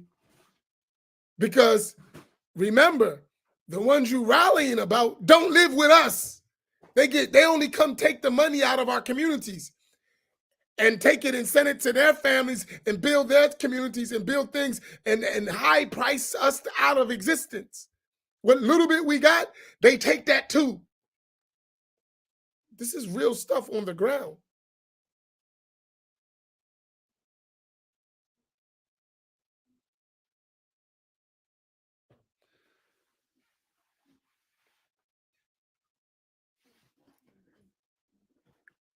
So let's be honest.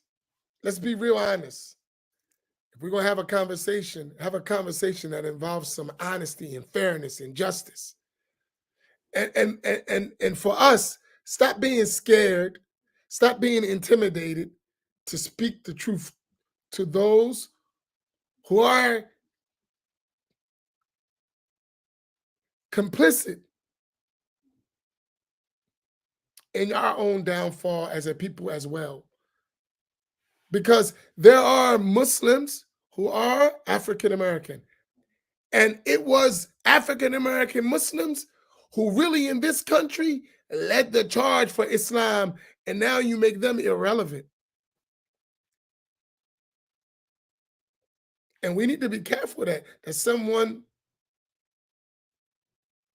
starts to take us out the narrative, write us out in the name of Islam. Write you right on out the script. You be that character who died in the beginning of the movie. They advertise you, but they ain't tell you you only gonna get 5 minutes in the movie and you out of here. And the rest of the movie gonna be about somebody else. But you're in the previews, they put you up, yeah, starring this guy. And then 5 minutes in the movie, whop, you out, your character's gone. And the hero rides off in the sun as somebody else. That's the plight of Black people and Black Muslims.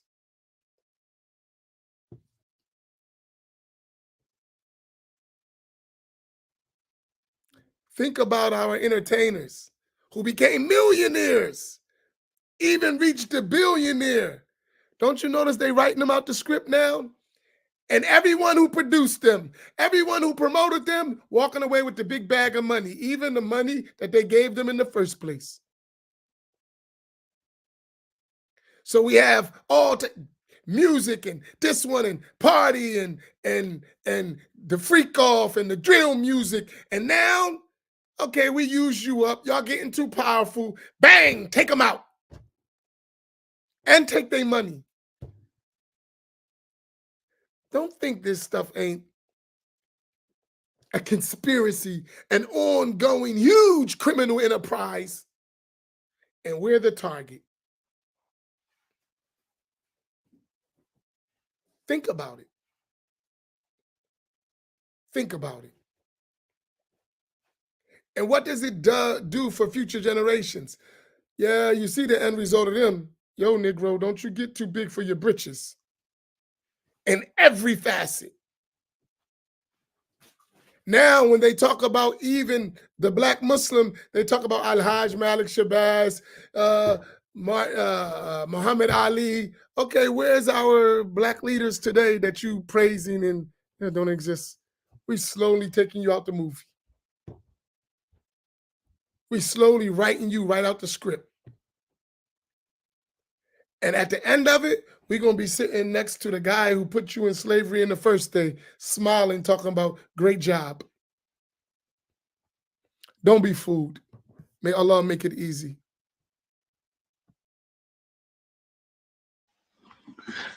Alhamdulillah. There's so much to say. What I will say, the mind control is real. And most of us are victim to it and don't even realize it. One of the things that a lot of us have brought into without even giving any real thought about is the false narrative. The false narrative. The false narrative that there's only two choices to make. I know you don't like that, but no, this is the lesser of two evils. Usually, the Muslims, even now the non-Muslims, are using this terminology. They say, "Listen, man, these candidates are so terrible. We got to vote for the lesser of two evils, and this one is a lesser of two evils, and everyone has their choice." I think that's one myth, one lie we need to crush from the door. You have more than two choices. The way I see it, we have at least 5 choices, and I'm talking about presidential electoral politics. Once again, in the American context, presidential electoral politics. This is what I'm speaking about directly right now. I'm not talking about local politics and local elections. I'm not talking about that. I'm talking about presidential electoral politics. The lesser of two evils. You only got 2 choices. The way I see it, once again, it's my opinion. You have at least 5 choices. You can vote Democrat. That's one choice. And in this election cycle, you have the vice president, Kamala Harris, running. Or you can vote Republican, and you have Donald Trump running for the Republicans. Or you can vote for one of the independent candidates, Jill Stein. What's the other guy running? Imam Faheem. His name just slipped out of my mind that quick. Cornel West. And I'm pretty sure they got their other candidates, right? So in my mind, that's a third choice you can make, one of these independent candidates. Number 4 is a choice that people don't see as a choice, but it is a choice. You don't have to vote. And this is funny too. Not voting has an impact. Have any of you noticed that you are being threatened on commercials to vote? I see it on my YouTube timeline all the time.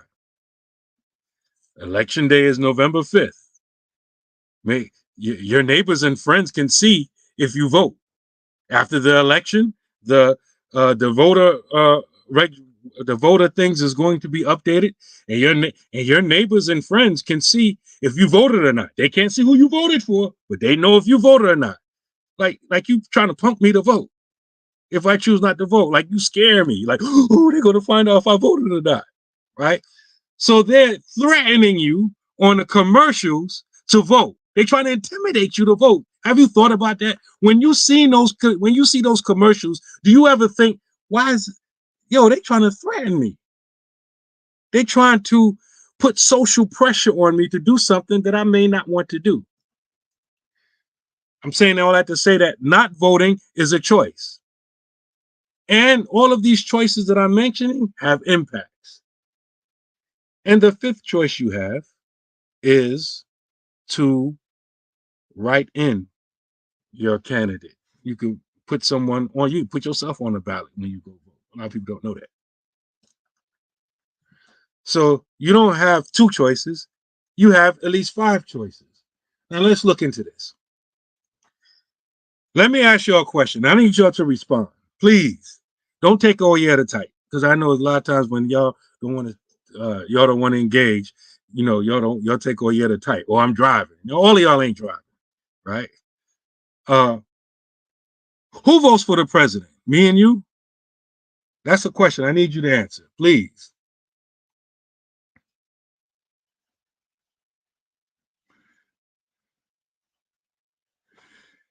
I'm not addressing non-presidential politics right now. I'm addressing presidential electoral politics right now.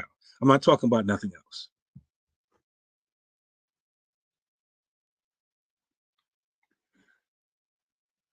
Does a regular person vote for the president? That's my question for you. You and I, do we vote for the president? Who we choose to be president, do they get the office?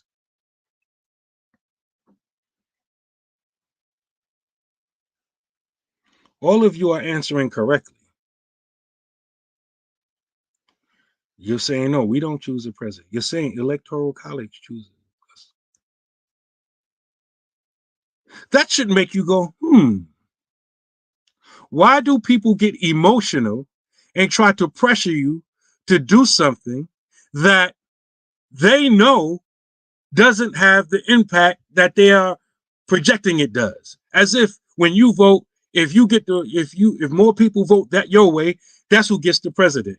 That's who gets the presidency. Have you ever thought about that? We learned this in school. I don't know when we learned. I don't remember. Elementary school, junior high school, high school. I don't know if they still teach it. But when they teach us about, the United States and how presidents are elected, this is learned in school. They call it the popular vote. When me and you vote, they say the popular vote doesn't choose who the presidency is, who the president becomes. They say it's the electoral vote that happens. So when they have these conventions all around the country and they're voting for delegates, those people are the ones who choose to be who the president is.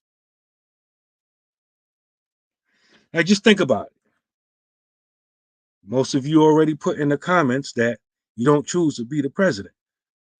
So one of the questions we should have for each other, why are we arguing and demonizing each other for our choices on who we vote for when who we vote for doesn't determine who the president's going to be?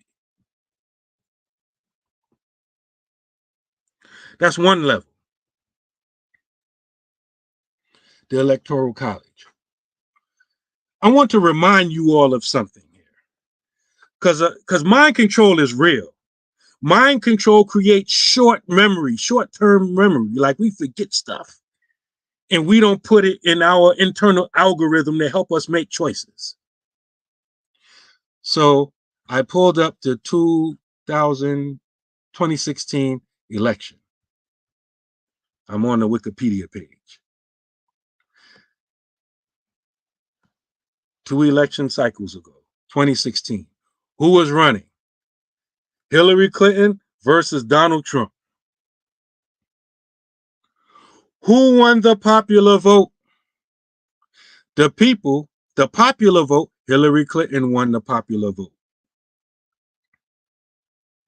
Hillary Clinton won the popular vote. What were the exact numbers? I'm looking Wikipedia. She had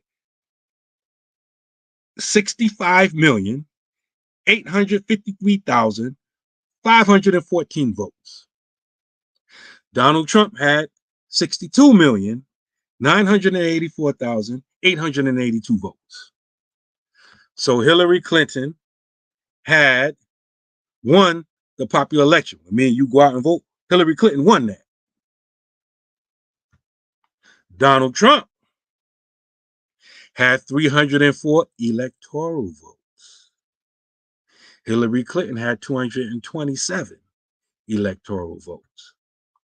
You all know Donald Trump became the president. He walked in the White House.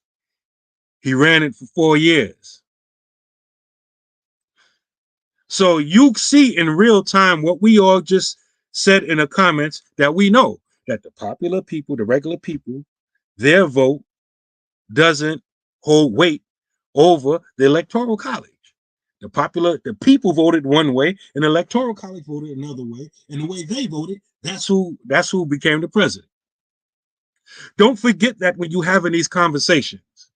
This is basic Islamic elementary school, junior high school politics education. We all learn that in school. Let me bring your memory back a little bit further. The 2000 election. 2000.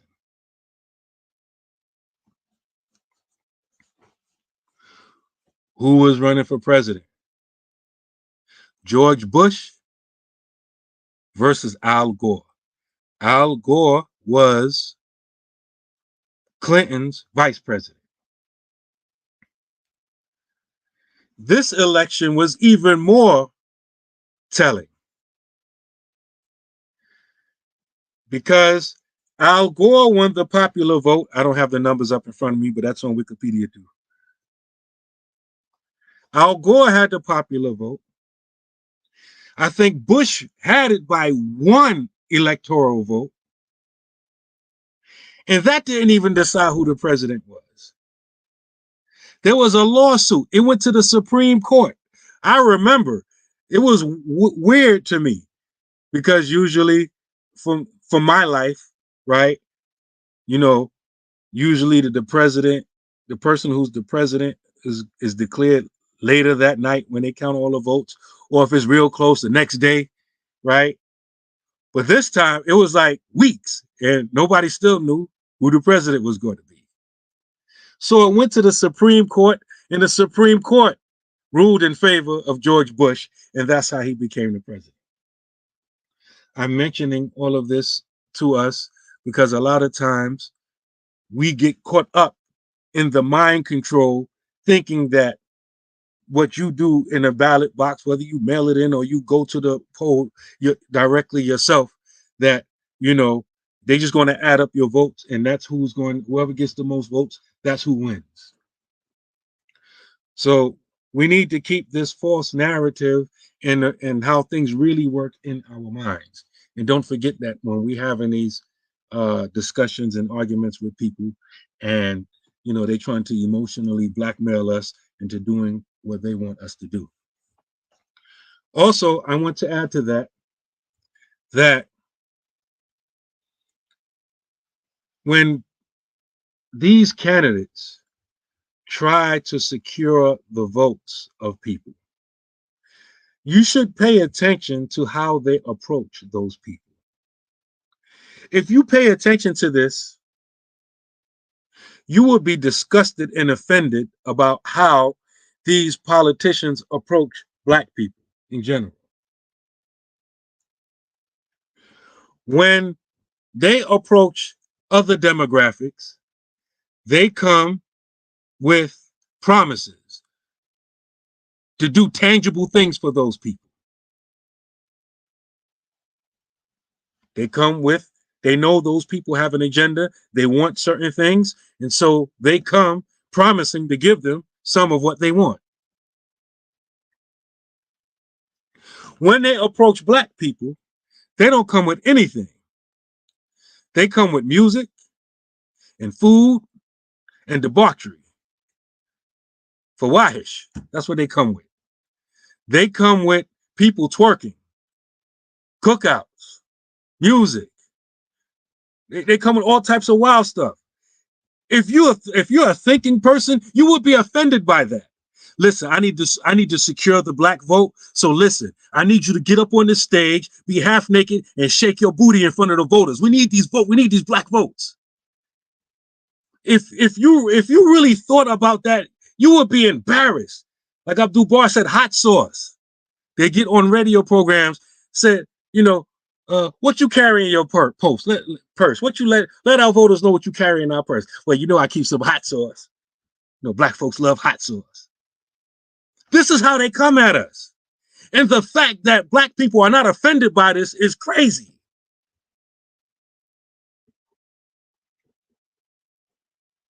That's crazy that we're not offended. It's crazy that they're doing it, but it's even more crazy that this doesn't offend us.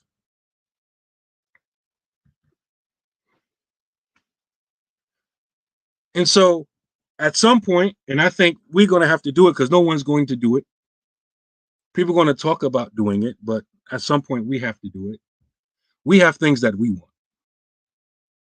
Black folks, Black Muslims, we have things that we want, things that are important for us. And for a lot of us, one of those things that are important to us is reparations. That's something tangible. All the numbers have been crunched, and the details of that has already been spelled out. Another thing that we should have on our agenda, because we live here, we raise children here, it's mandatory to send your children to school or to have your children in some type of recognized schooling program, right? But in all of these programs, they are pushing and stuffing down the throat of all of the children this alphabetic rainbow stuff. You know what I mean by alphabetic rainbow stuff? They're putting it in the education, they're putting it in the curriculum, and they're forcing it down there. That's a problem for us. Because it's not even acceptable to them to say, hey, I don't agree with it. Long as y'all stay over there. They're like, nah, we're not staying over there. We're coming over here. And your children have to be involved with that. That's a problem for us. That should be part of our agenda because it's affecting our children. They're bringing it into the schools. Everybody can't afford to send their children. I'm talking about Muslims now, Black Muslims. Most of us can't afford to send our children to Islamic schools where you got to pay. Most of it, that ain't happening. Another thing on our agenda must be the issue of state-sponsored or sanctioned execution of our people. State-sponsored or sanctioned execution of our people. Our people getting killed like roaches. And it's approved of.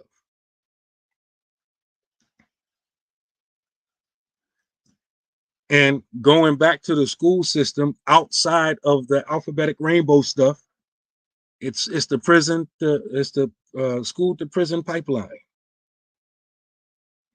The school to prison pipeline. There's so many issues with the school, subhanAllah. I'll just say education because that's another rabbit hole. And just generally speaking, we can get real specific, but if you think about it, in every area of human activity, Black folks in this country are undermined.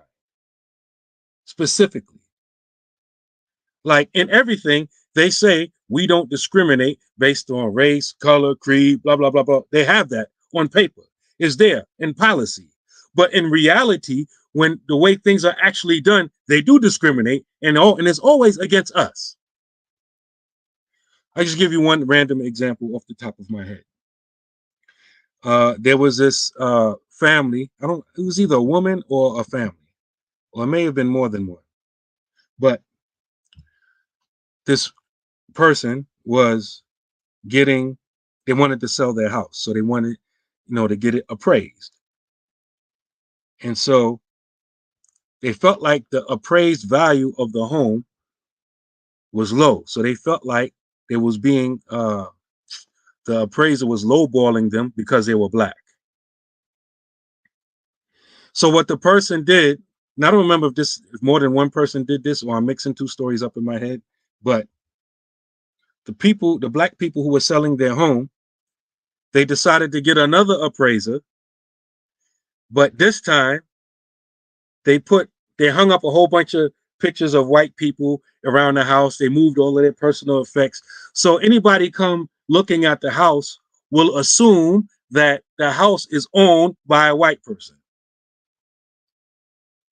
And so the same house gets appraised, but it gets appraised for a higher value because the appraiser thought that a white person owned the home and was selling it and not the Black person.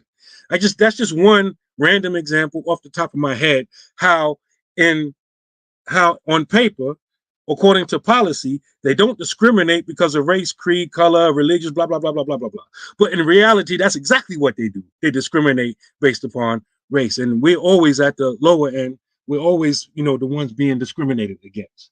So, and you can just, every area of human activity, we can give many examples of this. All of these things should be on our agenda when we are talking about engaging in politics or whatever. And we have to have people to speak to our demands. If not, we shouldn't even be supporting them.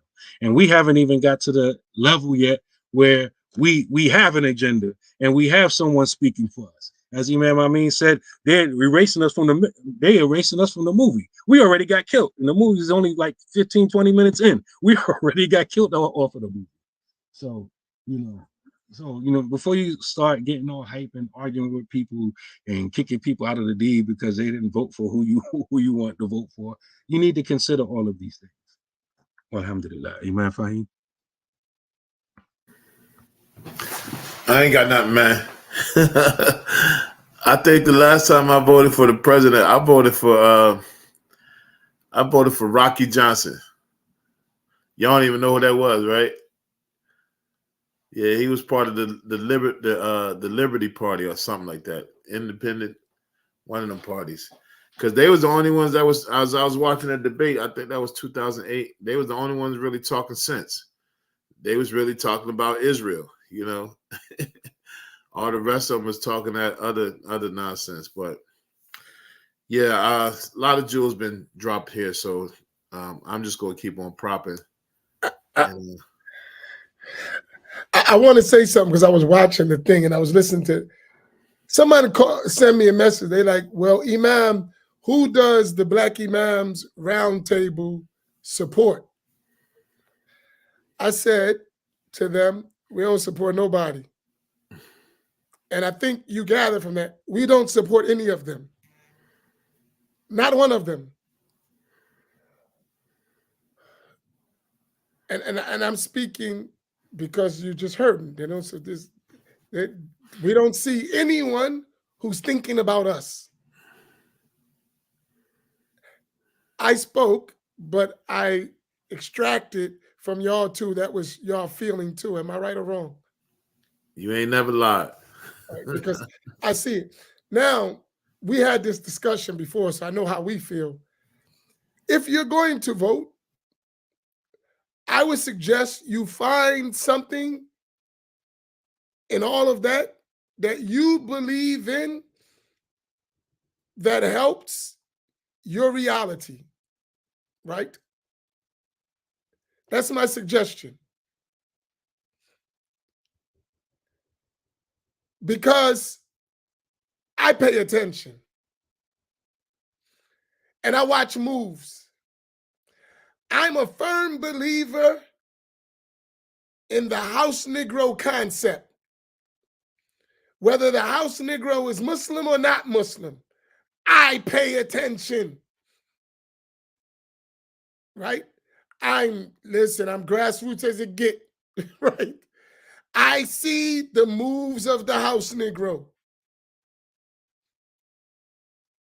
Even if the house Negro say, La ilaha illallah, Muhammadur Rasulullah, he's a house Negro with Shahada. I see him. I'll be honest. At the end of the day, where are you at with us? And I notice how people move when Mr. Charlie give them entrance. I see the difference. I see where you at when Mr. Charlie don't give you entrance. And I see when Mr. Charlie say, come here, boy, you got a seat next to me. And I see how you act then. I listen to the talking points when Mr. Charlie didn't give you a position. And when Mr. Charlie give you a position, I notice the tone is different. I'm not fooled by that, and you may not like me for it. But I know a tap dancing Negro when I see one. I'm being honest. And I wouldn't suggest that we get played by tap dancing Negroes. dancing to different tunes that all of them are self-destruction with a different beat. Let me repeat that. We used to seeing tap dancing Negroes, and we shouldn't be deluded by all of them dancing to the same tune, self-destruction with a different beat.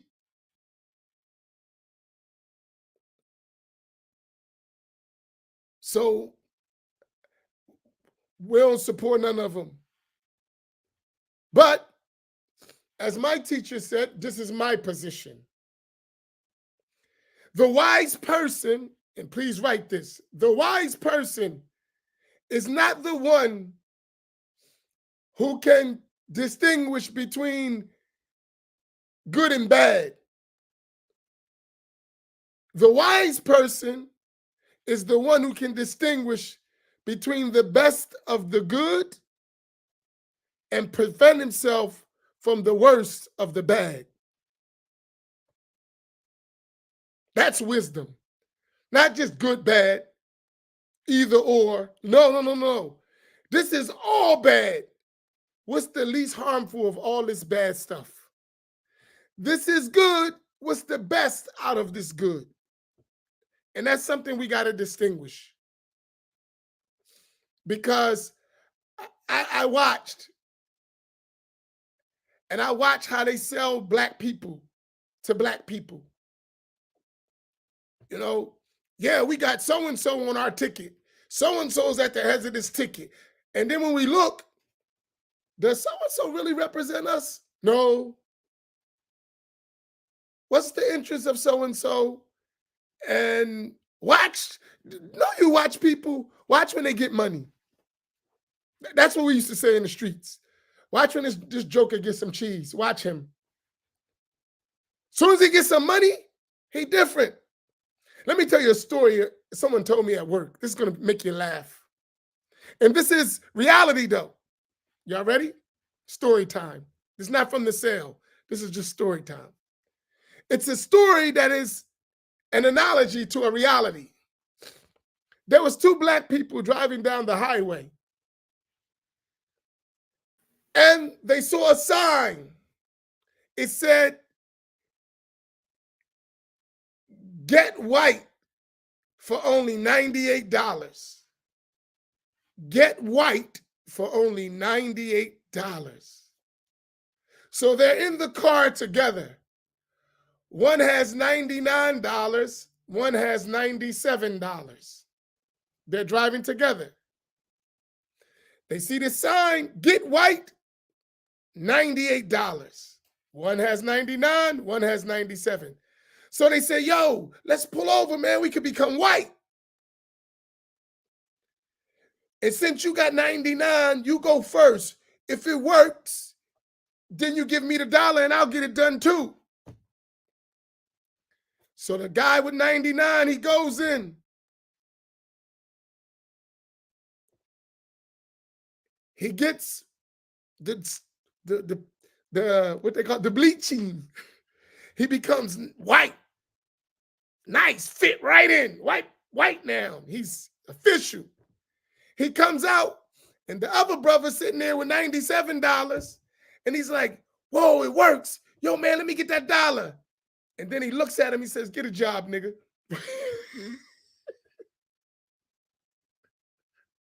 Excuse the harshness. That, he leaves him. He has the dollar, but now he's in. Forget you. Be careful of that type of person. I'm privileged. I'm in the party. And once I get in the party and I'm down, I forgot all about you.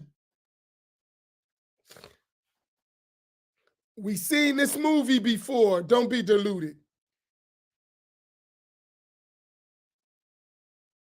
In the indication is a clear expression. In the indication is a clear expression.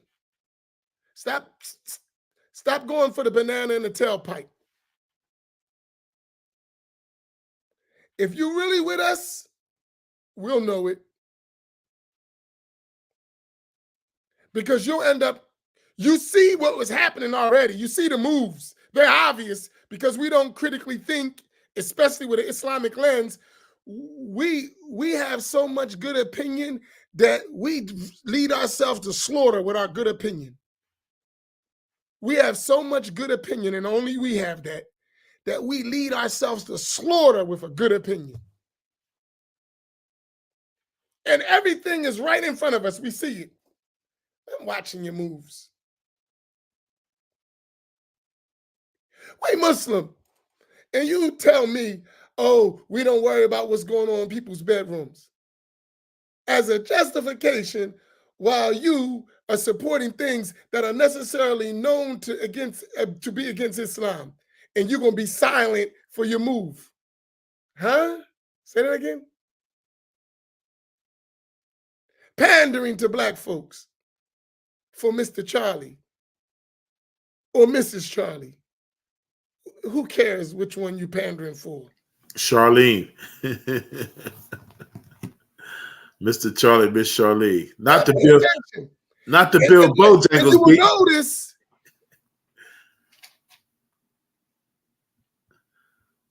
if you watch black people who are critical, real critical, they stay away from them.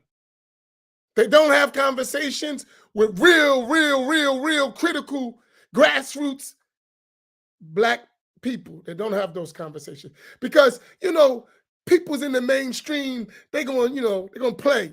You come around real black folks, it ain't going to be no playing. You ain't going to do all that dancing.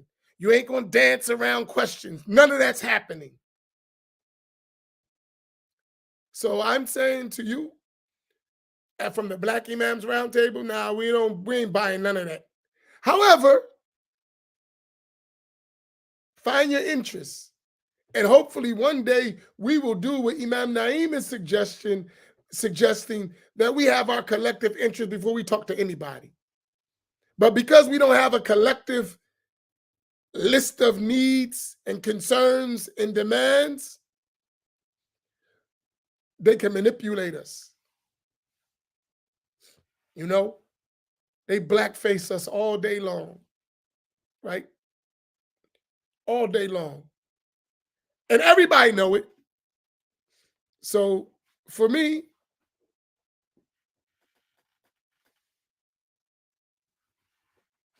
be careful. I call it the smiling knife. I'm with y'all until they let me in. And once I'm on, you Negroes can take a hike. And I'm telling you, that will become it. That will become, and you'll be sitting back there, man, what about us? It ain't about you. And just look at the political move. Where you been at with the really blacks? And even when you talking to the blacks, you talking to a certain blacks. You ain't talking to all blacks. There's a certain class of blacks that you talk to. The elite blacks. In your mind, the elite. That's who we going to talk to. That's who we going to, because you other Negroes, y'all really don't count anyway. That's real stuff.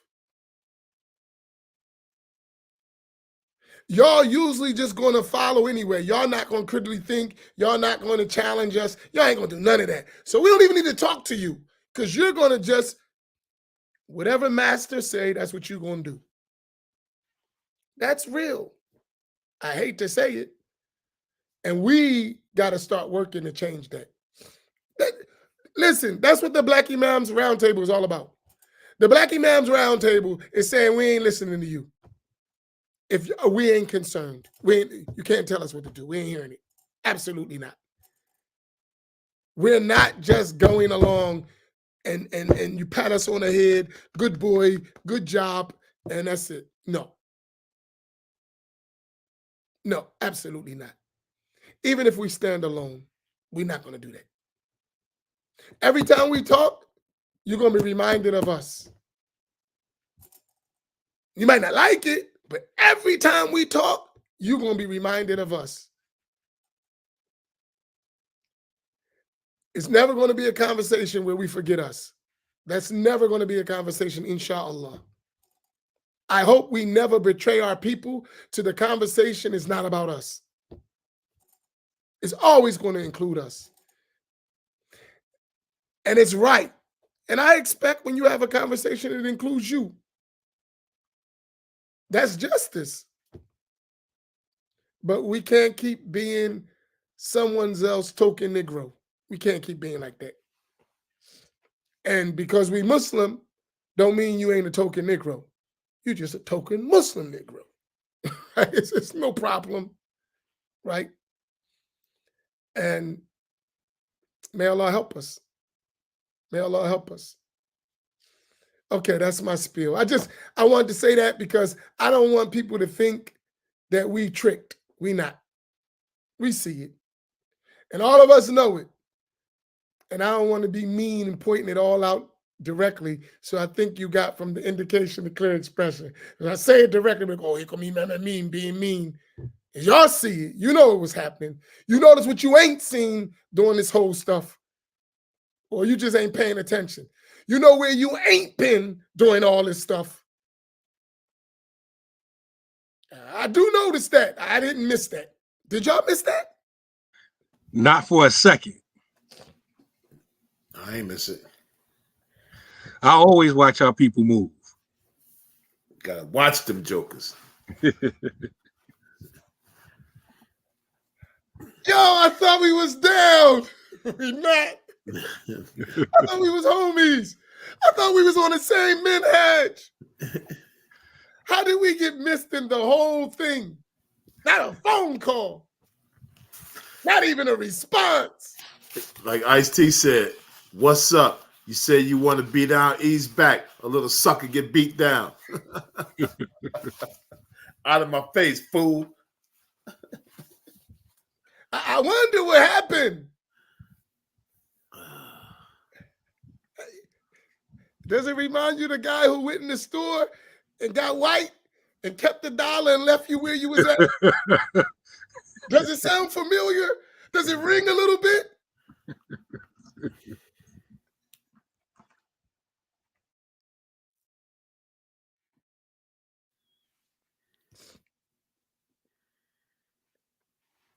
Yo, man, don't be stupid. Okay, do we got any questions or anything? And I heard an interview. Let me share something. I heard an interview, and I'm just watching, and I'm like, this is ugly. These guys, man. Listen, stop being scared of white man and the new white man. For real. I mean, this is just my message to Black Muslims. Stop being afraid of the white man and the new white man. Have some dignity. Face him. He's not even that really tough. Face him. Stop cowing down. Yes, sir, boss. No, seriously, face him. Look him in the eyes and face him. He's not like you think. And you might get something done if you really do that. Stop tap dancing. You don't have to tap dance. Be a dignified Muslim. Black Muslim man or woman. You don't have to compromise your principles. Look them in the eye with seriousness and stand on something. Stop shucking and jiving. Scratching your head when it don't itch. Smiling when it ain't nothing funny. Dancing and it ain't no music. Knock it off. Okay, I'm done before I get myself in trouble. You know, I like to get us in trouble.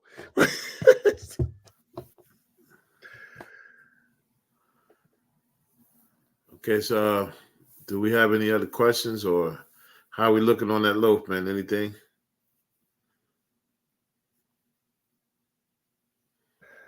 I mean, we will have to know that at tomorrow probably, but Okay, so everybody know what they did. We can ask them, did we reach our objective? They know. Everybody know what they did, right? And I think when you look at what we're trying to do, that shouldn't even be a discussion. We shouldn't even have to worry about that. It should be well done and over that every week because it's easy, right? Because listen, All of them who are working against our reality, they're well funded. They're supported. Don't you see even Trump and what's her name? Kamala and Jill Stein and all. Don't you hear them asking for money for what? For agenda of kufr. An agenda of kufr. That's what they're asking money for. $5, $1, yeah. And they get millions for an agenda of kufr, for an agenda of subjugation and oppression. Someone is trying to help us to do right, who's thinking about us. We should support it.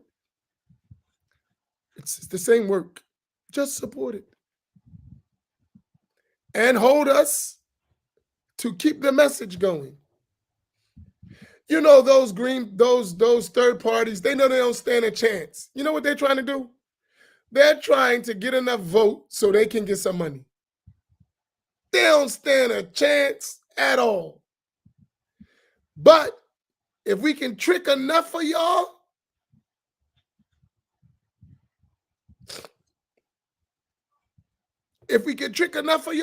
we can get that bag. That's reality. If we can trick enough of y'all, we could go to the same ones we talking about and get a bag.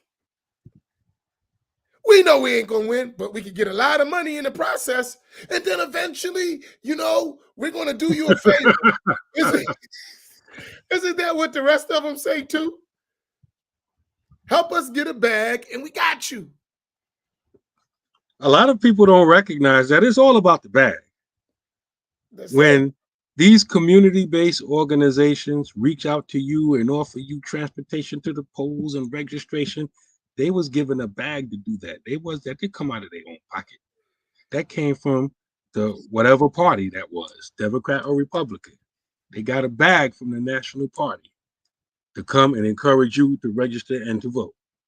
There was a bag involved. Bring Bilal on live, extended version. Oh man, I would love to hear this one. If anybody gotta go, you can go.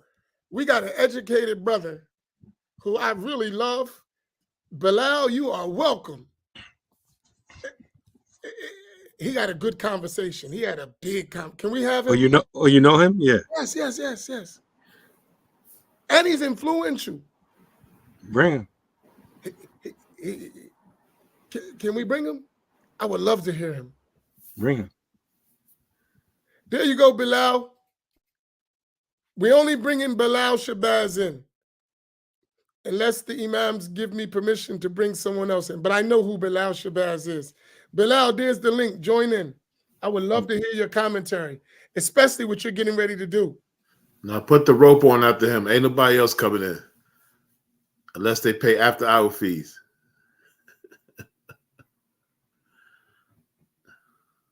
Come on, Bilal. Let's duke it out live. No, seriously, there is a lot of issues that we got to discuss. Okay, I want to hear the first part of it, but I'm great. No, you gotta go. But I think we might get a whole nother perspective from Bilal. And Bilal supports us regularly. Like he's actually working. We've been down. Y'all remember Bilal, right? You remember Bilal, right? Imam, remind me. That's insulting. He's gonna get you. From Florida. From Florida. Oh, yeah.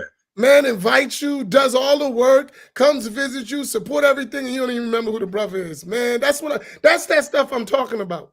That's the black guy, once he get on top, forget you. Got the man's money and don't even know who he is no more. Didn't get a job.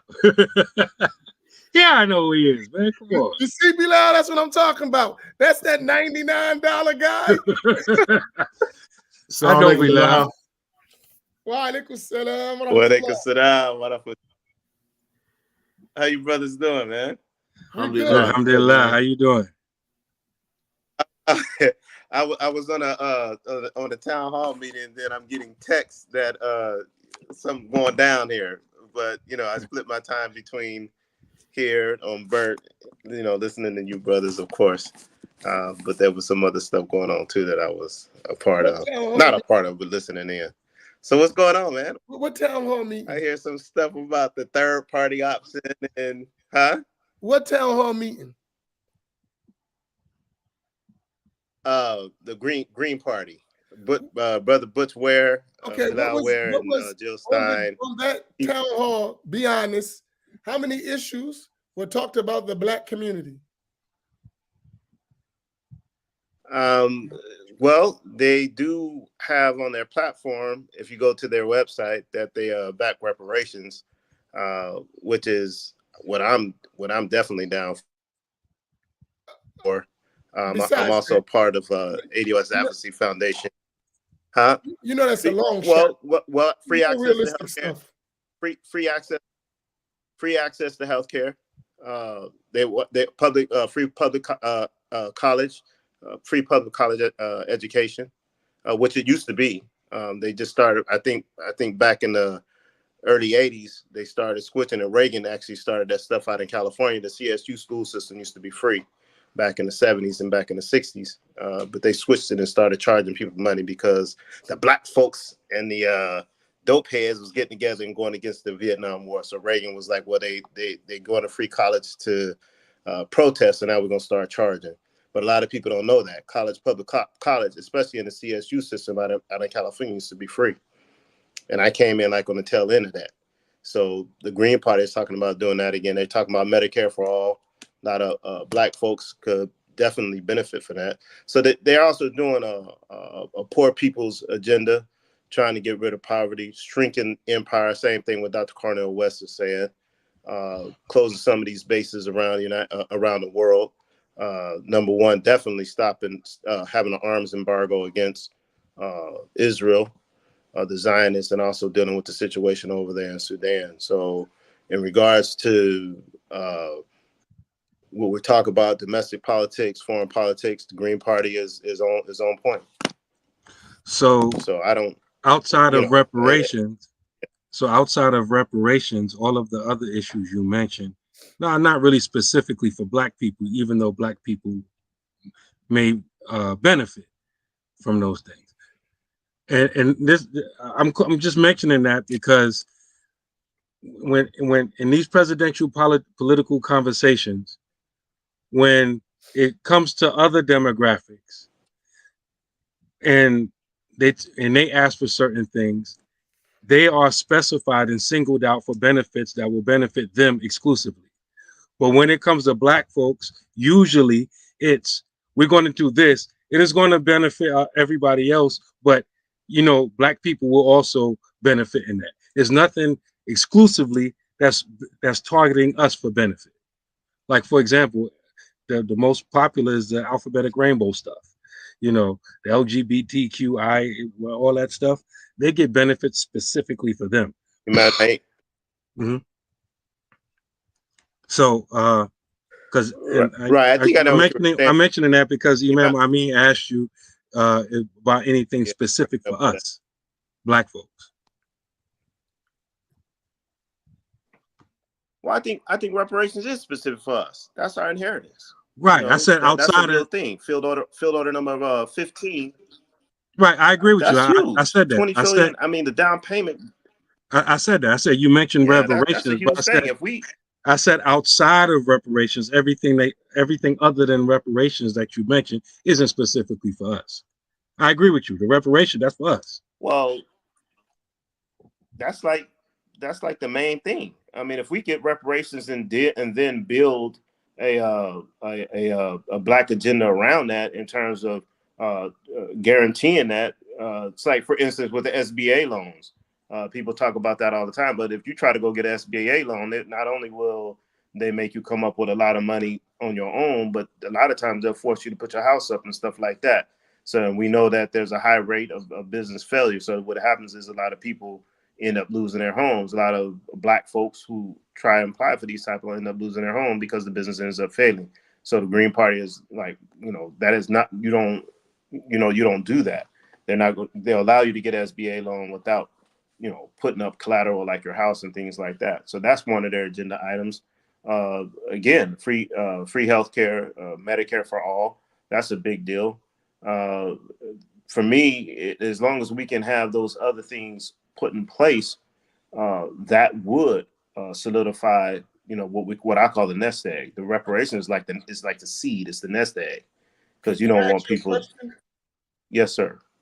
Yes, Imam. Could the reparations be done by executive order? It's a two-part. I'm asking you the first one, then I'm asking the second one. Yeah. Can reparations be done by executive order? I think parts of it and certain things can be, yes. Parts of it. I don't know if. What would that look like? What's parts of it, if you know? That's a good question. That's a good question. I have to look at that. I don't think it can be, because with the ADOS Advocacy Foundation, those type of things. But I think what can be done by executive order is freeing up of different monies and stuff to be invested into, say, HBCUs and other groups and community organizing group of grassroots organizations that can directly benefit Black folks. Those things can be done. But, of course, by executive order, as soon as the next administration come in, they can just cancel it out. So reparations I'm talking about, since this is the big party line, right, that cannot be done, far as you know, by executive order. That's a question. Not at the level that, like really reparations, like what we needed at with Jill Stein and the Green Party, and also Sandy Darity and other people, economists who study this, talk about it's at least at a $20 to $35 trillion okay. thing.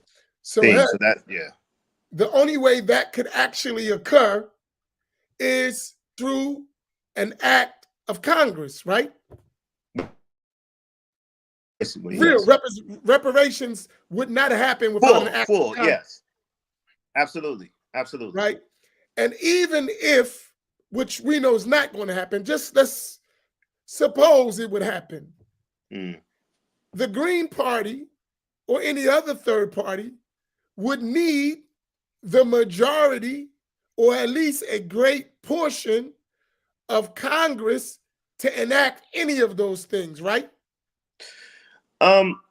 Well, I think what we have to be realistic of and have to look at in terms of addressing your question is that if any relief that could be given to Black folks can be given. So the hadith, and you can correct me, and all four of y'all know this probably better than I do, where if there was the day of judgment and you had a little seedling, do you plant it or do you not? Because it's a day of judgment. Well, you plant it, because any relief that you can actually give to the people, you should do. So if somebody like Jill Stein got to be president, and then she were to implement by executive order a slew of different things to free up billions and billions and billions of dollars, specifically for Black folks, in terms of to try and address and redress what we've been going through in this country and what we never got compensated for, then she would do it. It's on her platform, and then I think we should definitely support that. And if she, but you don't need Congress. You don't need Congress to do that.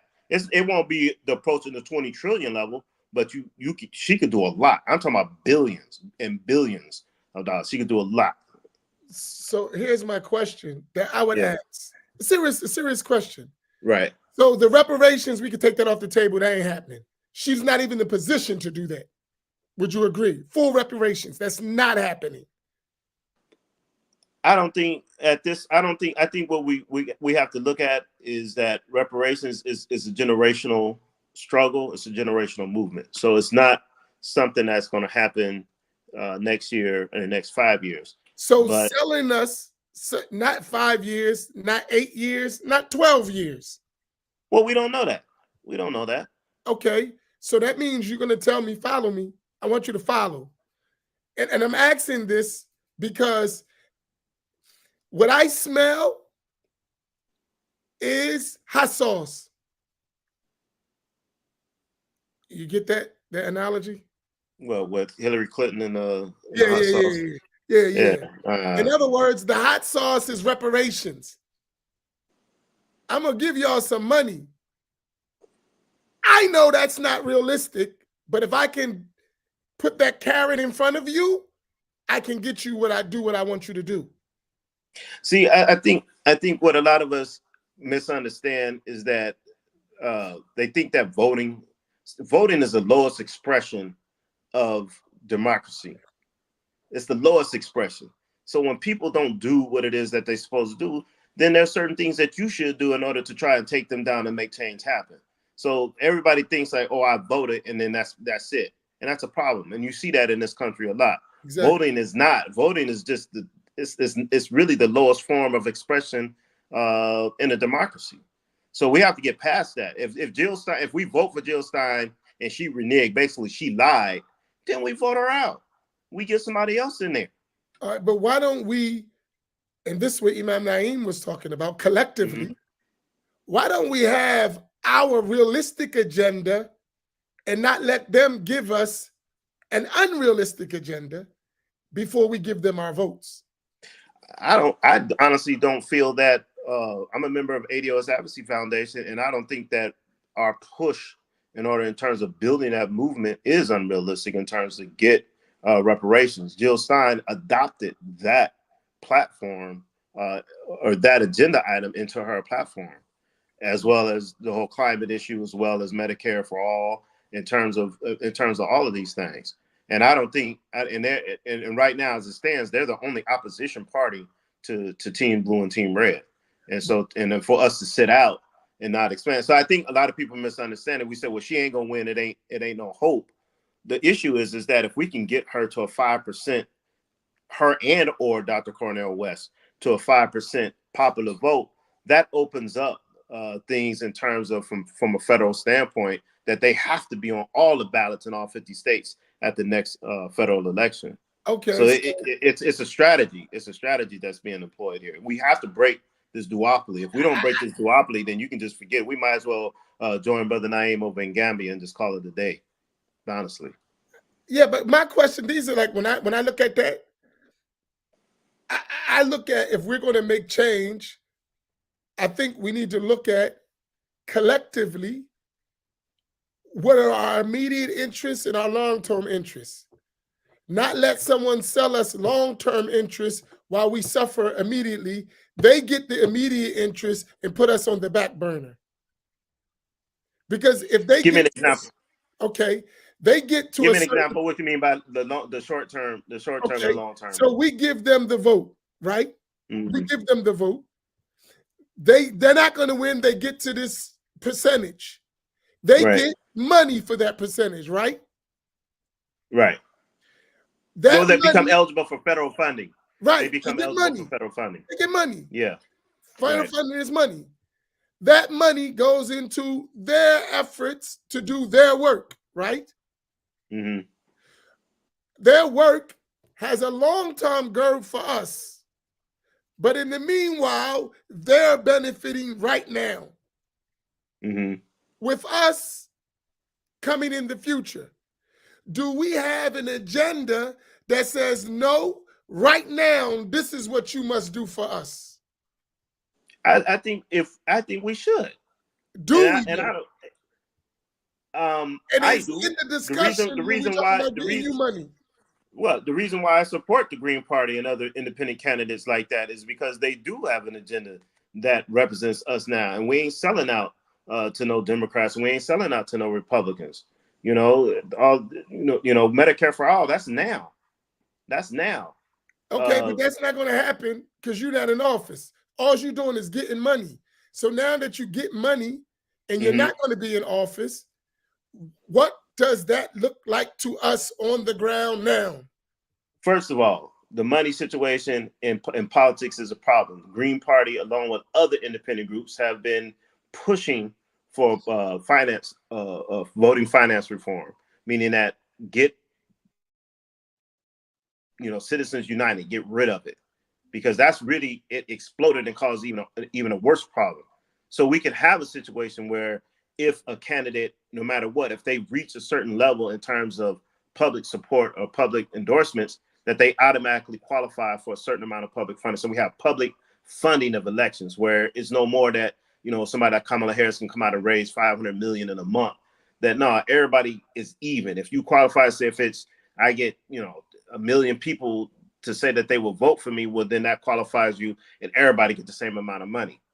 that will even things out. Get these private and dark money out of the situation. That's another thing that the Green Party is running on. They're running on ranked choice voting. In other words, whoever gets first place, second and third place, regardless of what party they're in. So really what they're doing is they're running to break up this whole thing and bust it wide open. So where you can have true representation for that, all of the things that you talk about that is needed for our people immediately, which I'm definitely down for, is looked at. But we have to start someplace. We have to start someplace. And can I ask you a question? Could we not? Okay, go ahead, Imam Faheem. So, Brother Bilal, what do you think, about a voting block and, like, not this election, but maybe 4 years from now, where we get a strong voting block? How will that impact this duopoly? I think doing right now, supporting third party would do that. I honestly, I really do. I think right now, by supporting the third party, I think what's going to happen in terms of the numbers that I've been seeing and the polling that I've been seeing, she's going to hit third party. She's going to hit that 5%. Either her and or Cornel West together, they're going to hit that 5. Well, one of them need to, and she's in the best position to do it. She'll do it, and then once that happens, it's game. To me, that's the beginning of game over. All the stuff that we talk about, all the interests that we have, we need to get serious about this. Muslims need to get serious about this. We need to wake up and we need to get serious about this. And we're starting to, but this is just the beginning. And I think at this point, let's just say that we're gonna sit out and not vote. I ain't saying vote for Democrat or Republican. No, hell no. That's crazy.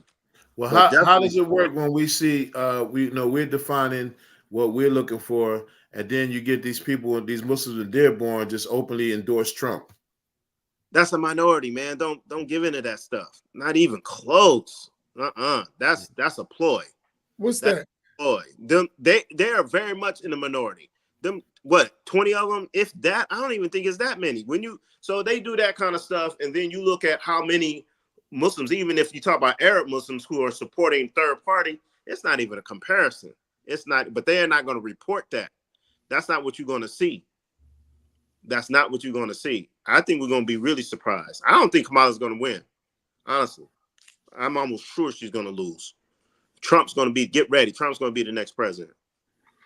And yeah, we're expecting that anyway. And you know why? I honestly, and we need to be ready for it. We need, because it's coming. We survived them before. We'll survive them again, inshallah.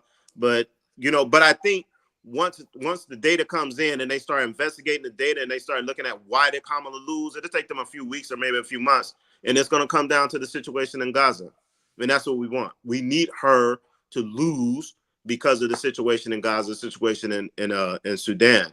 That's why she lost, because of the genocide, and that will undermine AIPAC's grip or their mystique, and then you'll see other people come out that want to run and may have our better interests in mind and won't be afraid to speak out against AIPAC. Because they know AIPAC is not invincible as they're portraying themselves to be right now.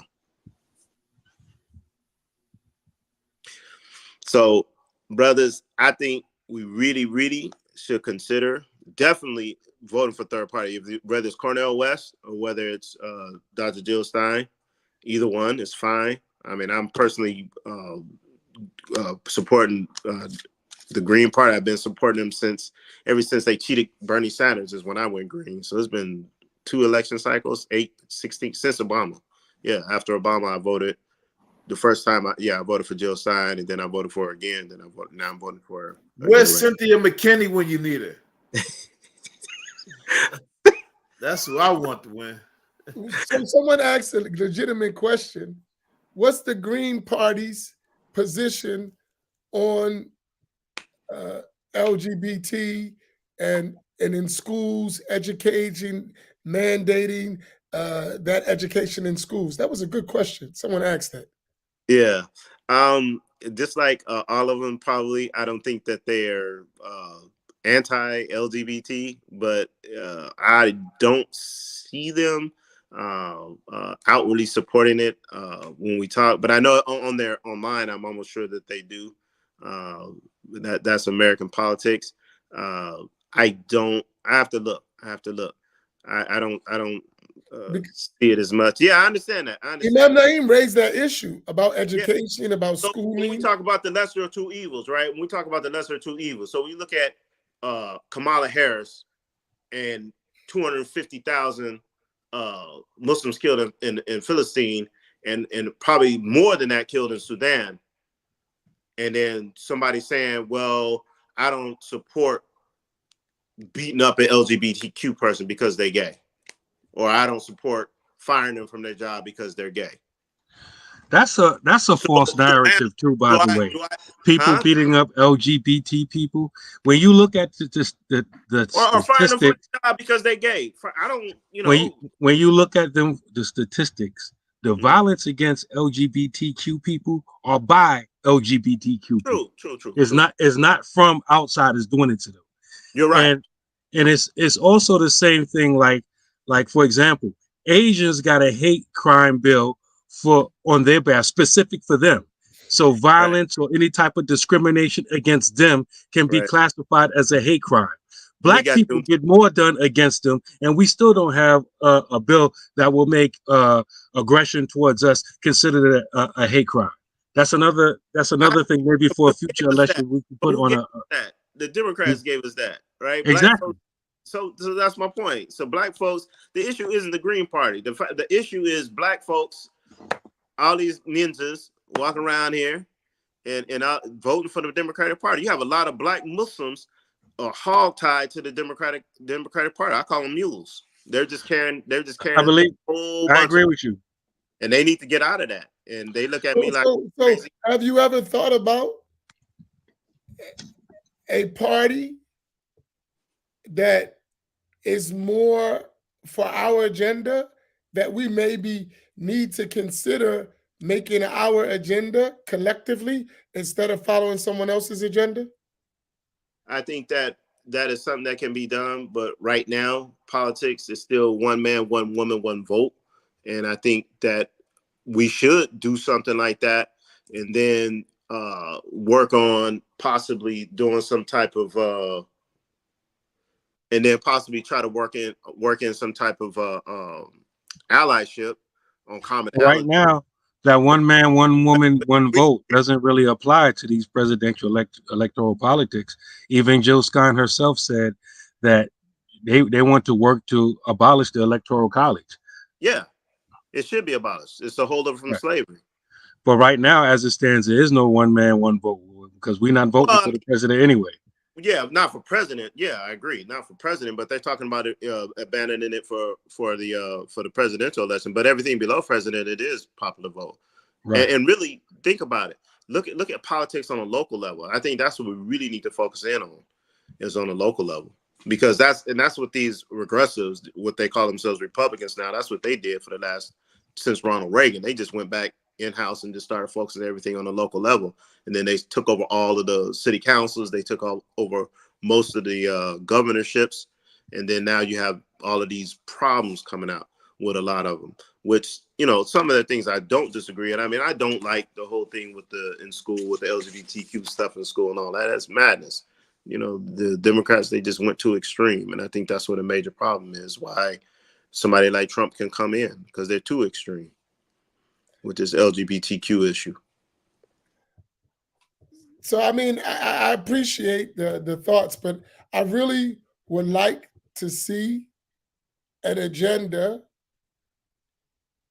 that really, really speaks to our concerns and not gives us hope for the future while everyone else benefits in the present. Imam, I mean, look, if you go to the Green Party's website, you will see. I guarantee you, there ain't, except for maybe that. I don't know I can't remember off the top of my head. It's specific. They are hitting things that we definitely is for us. I mean, nobody's talking reparations. Who's talking reparations on the out of the Team Blue or Team Red? That's the main thing. There aren't many issues that Black folks experience in this country that could not. Most of our issues is related to our socio-economic position in this country. Most of our issues, even when it comes to mental problems all of this, the stress that's being caused because we don't got no money and because of all the other stuff that be happening to us. So if reparations come in, it will resolve not everything, but it will make things a whole lot easier and allow us to be able to heal ourselves from a spiritual standpoint, from a economic standpoint, and from a social standpoint. And any candidate or any party that's putting that front and center, I think we need to look at that very seriously. And we need to really consider them. And then they're against a total arms embargo. I mean, she said she's going to do that on day one. Total arms embargo. I get you, but we do realistic that, like, all that's talk, none of that's happening. This election, next election, or the one after that. We agree with that, right? We're not debating that, are we? Debating what? That she is not going nowhere, not this election, not the one following, or the one following. I think what we're we're not debating that. What I'm debating. No, I'm just making it clear. In the next 15 years, she will not be president of the United States. That's an agreement. We need to get her to 5%. How old is she? She's 70-something years. She's 72, I think. So she's too old anyway. All right, so let's just be realistic here. Follow me. You're missing the 5%, though. The issue is no. I ain't missing the 5%. I just want to follow the point. So who's the one coming behind her? This is where the road meets the road for me. I'm out. Okay, who's coming behind her? Assalamu alaikum, brother Bilal. Good to see you. Alhamdulillah. Okay. All right, Sheikh. Who's coming behind her, Bilal? Huh? Who's coming behind her? Because she ain't gonna be there. I don't know. That's a good question. I'm not a member. I just signed up as a member of the Green Party. Did you get my question? Not too long ago. That's a good question. She's not going to be there when all this stuff she's telling us. Yeah. Follow me. This is my question. We agree. Follow me so we can make sure we're on the same page. She's not going to be there to implement all these things she's telling us about, even when it's possible for her to actually get there. Will we agree with that? You talking about because of her age and the time it takes to win? Period. Yeah. It's not about her. It's about the movement. Okay. Who's carrying the banner after her? I'm not sure. You mean to tell me it's 2024? You don't know who's the successor for this whole movement right now? No, I don't. We know for sure she's not going to be there. What I can tell you is that the Green Party, since the days of Ralph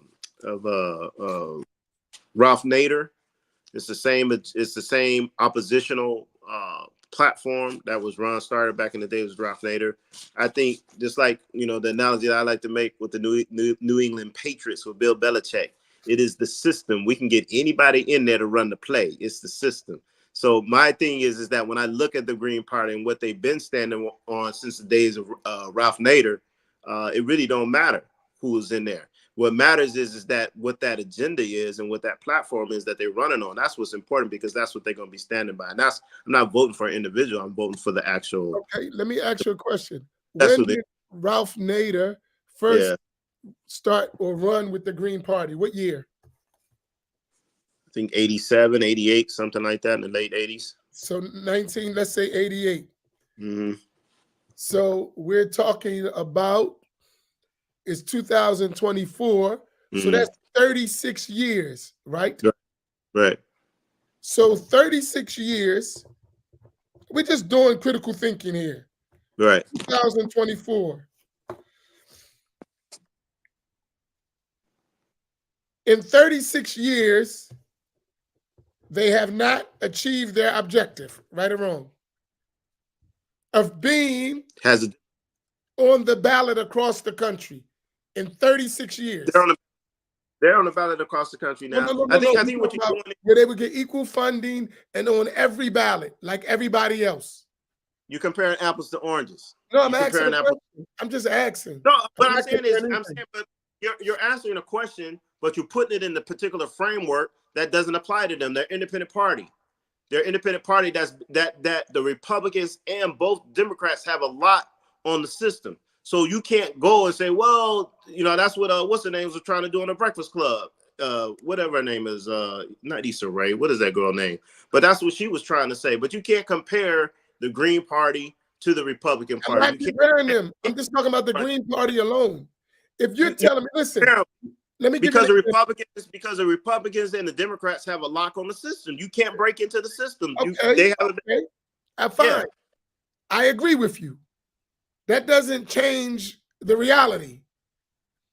The Democrats and the Republicans have a lock on the system. And in 36 years of you trying to break that lock, you haven't been able to do it. Right? My question is, because you're trying to sell me, we're going to do it. Listen, follow my point. So I'm asking you a question so you follow me. Right. If it was 36 years you didn't do it, we agree in 16 more years you won't do it. No, I did not agree with that. And no, meaning the one you're running is not going to be there. And you agree in 16 years it will take you to be there. Possibly. You're not going to win. You agree with that. Isn't the individual. Imam, the issue isn't the individual. The issue is the policy itself. It don't matter who the individual is. We can get anybody there. We can get you there. No, that's not true. The platform is the platform. You know, well, that's not true. My NFL analogy. Bill Belichick, he has his playbook. He could take a mediocre NFL dude and bring him in, and they'll go to the Super Bowl. Because it's the system. That's not true. That's not true at all. Tom Brady was mediocre, man. Tom Brady was on the bench, man. He come in there and he got plugged into the system, and then they go to the Super Bowl. Let me ask you a question. It's all about the system. Do you think, let's be honest. Let's be honest here, and let's not be delusional. I'm talking about us. I ain't talking about you. I'm talking about us as black people. Right. Switch Jill Stein, put Bilal Ware there, whose name is Butch Ware now, right? His name has always been Butch and Bilal. I'm joking. Right? I've seen him on his Instagram from way back years ago, and I was like, "What's Butch?" Messing with you. So yeah, don't even try that one. Because I said that like 2-3 years ago. I was like, "Who was Butch?" And then it was like, "Okay, I'm messing with you." Listen, take Jill Stein out. Butch Ware, Bilal Ware is now the head of the Green Party.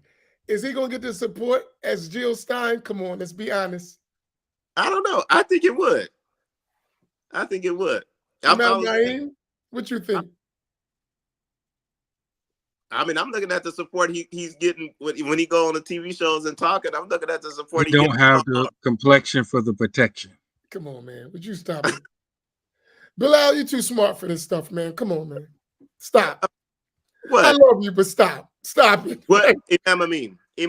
Listen, she is a white Jewish woman.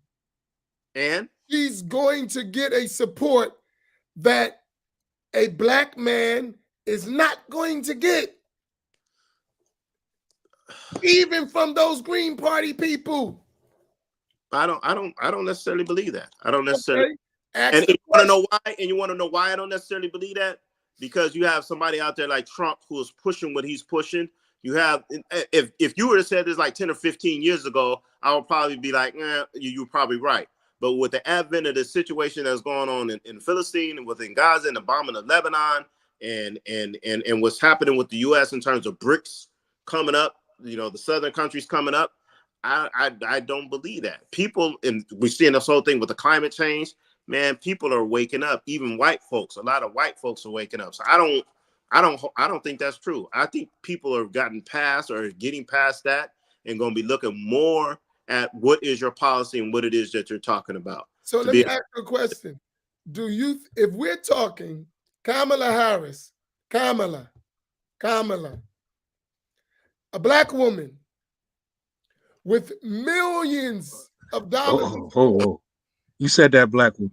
She ain't got a. According to them, whether we disagree or not. But they stopped saying that now. She even stopped talking about that issue. Yeah, she been stopped talking about that a long time ago. Or she's like, y'all question my blackness. I'm black. Whatever. She ain't got a black person on either side of her family. The blackest they got is Indian on her mother's side. But anyway, go ahead. Tell us that's the conversation in the black community where we're supporting a black woman. That's the conversation, whether we want to agree with it or not. Obama went through that, right? with millions of dollars, you said she don't stand a chance to win. She may lose, right? Because she's a terrible candidate.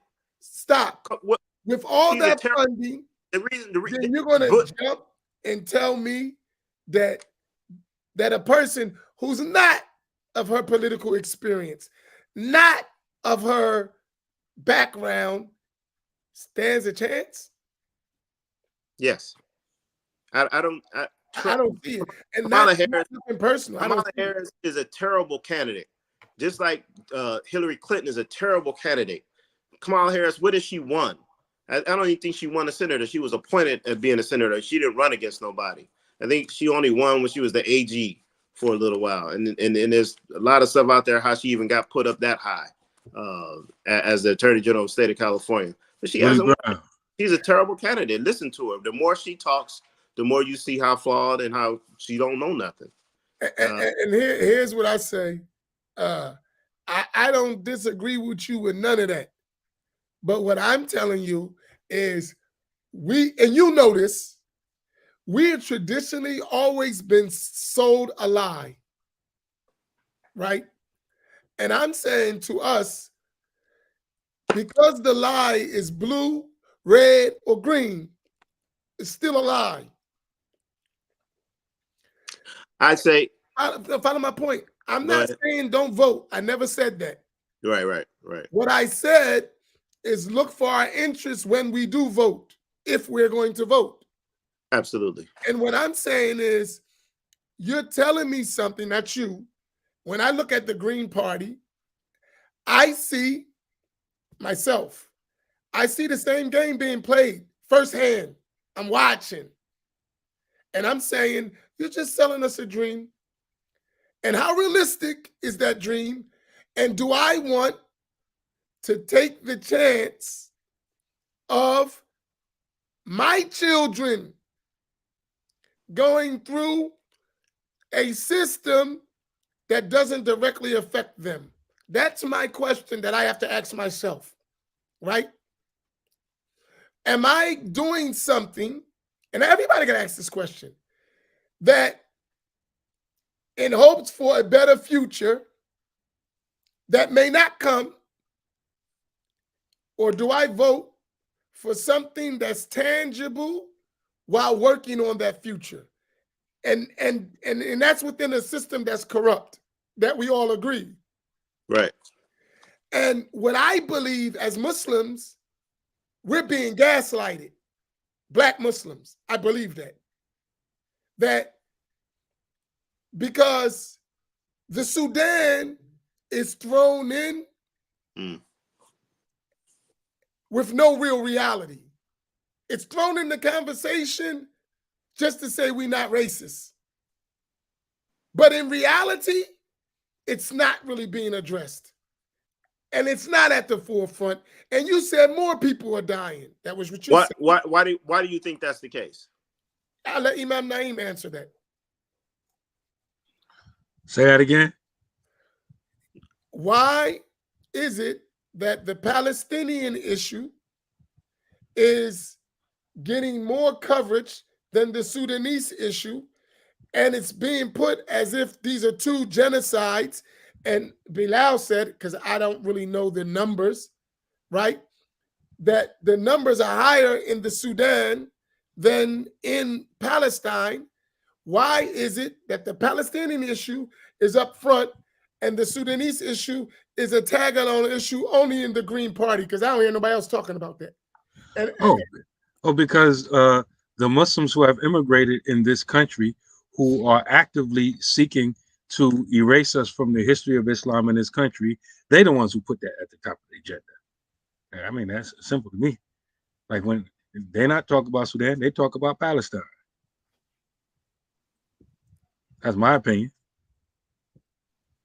I mean,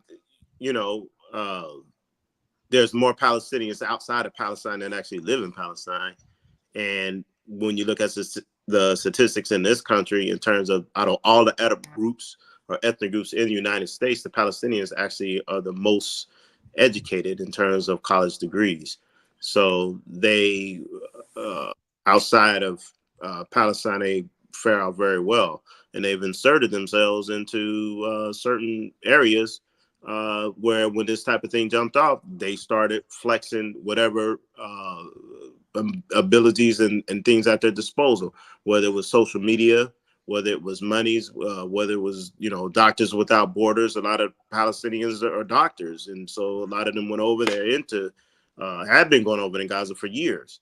Also, if you listen, they voiced it, and you don't have, and not only that, the United States is actively funding the Zionists, whereas over in with billions and billions and billions of dollars in weapons a year, and even more now, is off the scales. Whereas over in Sudan, you don't have that many Sudanese over here in the United States, and the ones that are here are not at a certain level from a socioeconomic standpoint. And so you just don't hear about it. You don't hear about it. And I do think there's some definite racism and stuff involved in it, but I think it's a little bit more nuanced than that. Honestly, everything is more nuanced, and a lot of times we don't like to deal with the nuance, so we just table the issue. I agree with you, and I'm watching our sister Malika. She's having a fit over it. Oh, I know, she's going crazy. Tell her she needs to put her on live. I don't know if you keep seeing me look over here to my left because she's popping stuff. She's directly welcome. Bring her in. Tell her she's welcome. We on overtime. If she wants to take the link, she's welcome. All this stuff. Like she's basically cussing me out over here on the left side. No, she can come. She's welcome to speak. Listen to what I'm saying, because I agree with her, and I think right now we need to realize collectively we're being sold a bag of goods, and then come together and say, you know what? Hold up. And this is what we've been working on. But it's a difficult, because we still slaves. We just became Muslim slaves. And you know it. You ain't in chains. But you're mentally, collectively, we're mentally in chains. Yes. We got to break that stuff so we're even scared to get canceled. Like, to have this conversation, we won't talk because we got our hand out. Right. And if I address this issue, no money for you. No, seriously. I get you. And that's why we don't even have, and that's why someone like Farrakhan or the nation can represent Black Muslims, because Black Sunni Muslims are token to someone else. No, serious, this is real talk, whether we like it or not. It's real. So maybe we need to rethink this whole thing and actually, like Malika said, we need to come up with our own agenda and stop trying to join on to someone else's agenda. Say, no, we ain't gonna do none of that. We're gonna sit collectively and use these smart minds we have, and they don't have to be our minds. You got smart people like that are into that, and put it together. And then when we sit at the table with Trump or Kamala or Jill Stein or Cornel West or whoever, we got you this thing you selling us, but here's our agenda. Right. Right? I agree. And while we still vote and do what we do, but we are actively, and because this is what I fear, while we're actively doing what we're doing, we're engaging. I didn't say don't engage. I never would say that. Engage. But while you're engaging, just like they got a plan, we need one. Absolutely. Right? And now when we're saying, okay, because everyone else has been collectively working for their plan and using us to support their plan. We don't have a plan, and we keep not having a plan and joining someone else's plan and say, why we left out. So while we engage, I think there's the need to say, hey, what about us? We won't even do that in the religious spectrum, let alone the political. Yeah. The religious spectrum, because they put so many things in it so that we won't even work with each other. Right. That's a whole nother religious discussion. Right. So if you can't do it on a small level, but we can start, right? And listen, but we got to be intentional about it. That's all I'm saying.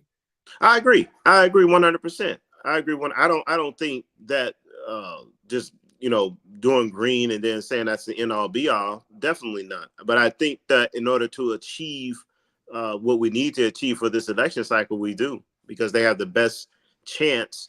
And then when we talk about the lesser of two evils, they are. And I think in order to get that 5%, because when that 5% thing hit, that opens up not just for them, it opens up for everybody else. And I think What do you mean?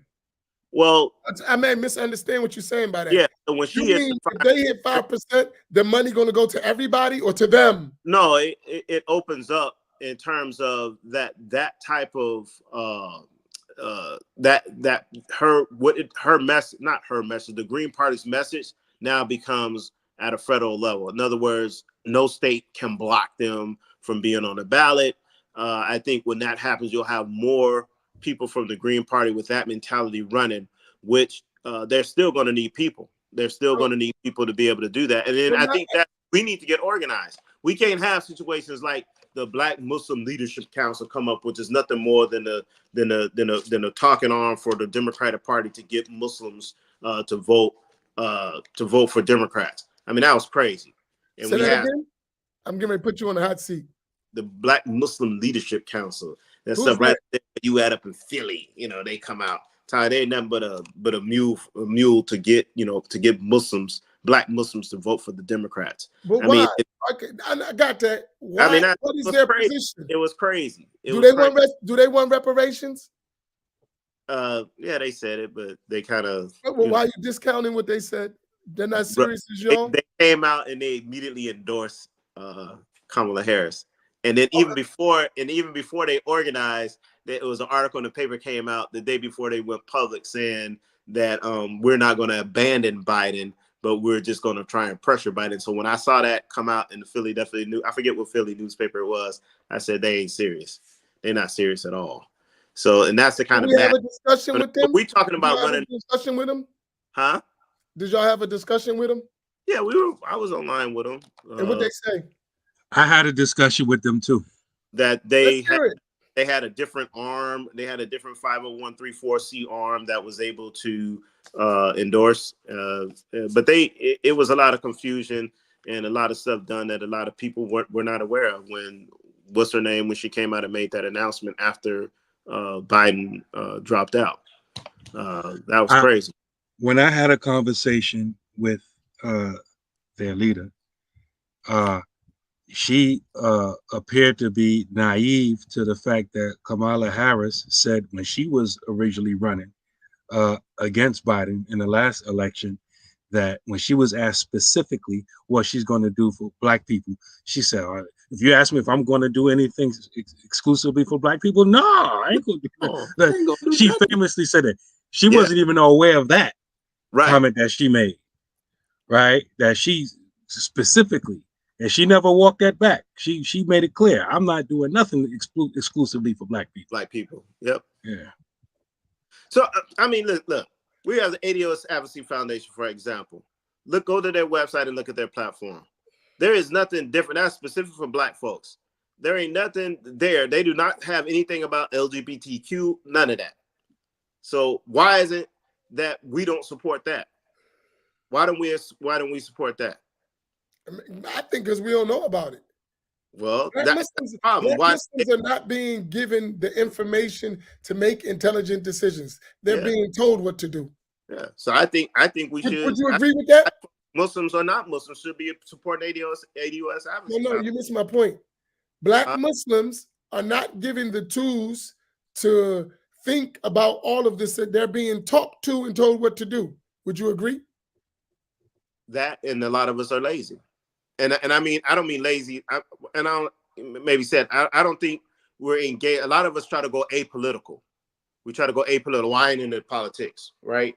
And that hurts us because you can't be at the social economic basement of the United States of America and be apolitical at the same time. That's a recipe for disaster, and a lot of Black folks find themselves in that because a lot of stuff has happened historically. I get it, but we can't afford to be like that. Like you said, like your children and your grandchildren. If we continue down this road, it's going to be messed up. It's going to be. You think it's bad now? It's going to get even worse. So I think we had a beautiful dialogue. We probably gonna get canceled.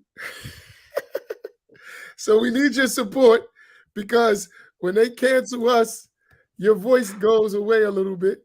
So we were born canceled. They right. can't cancel us. We already canceled. I would suggest you make it your business to make sure we stay independent. We might end up needing our own station and our own platform, because if you don't sing the song and dance to the music, you out of here. So inshallah, may Allah. I appreciate the conversation.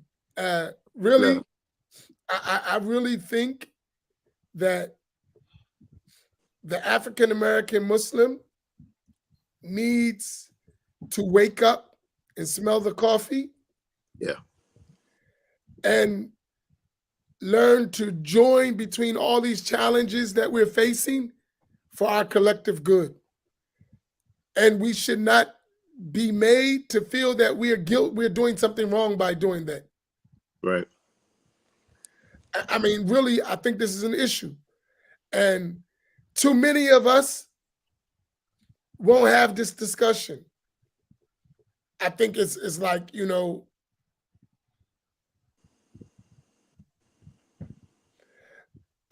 I think it's something. And I think before we do politics, we need to understand politics. This is something I've been working with on the ground.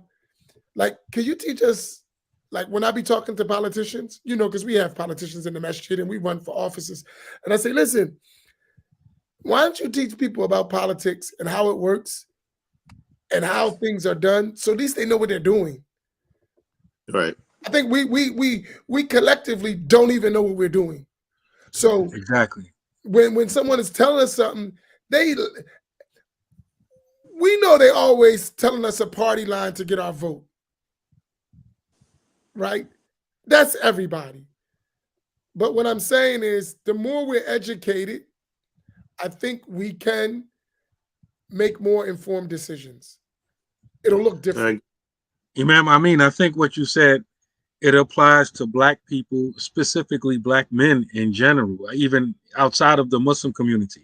If you just look at, Obama went viral for scolding Black men for not voting. All of the entertainers and people that's on podcasts that's, thumping for the Democrats, they talk down and scold Black people, Black men, for not being enthusiastic to vote Democrat. They're being told what to do. They're being shamed. They're being threatened and not educated on the system. Like we just did earlier, about an hour and a half ago, basically about the popular vote, the electoral vote, and all that kind of stuff. That stuff is never spoken about.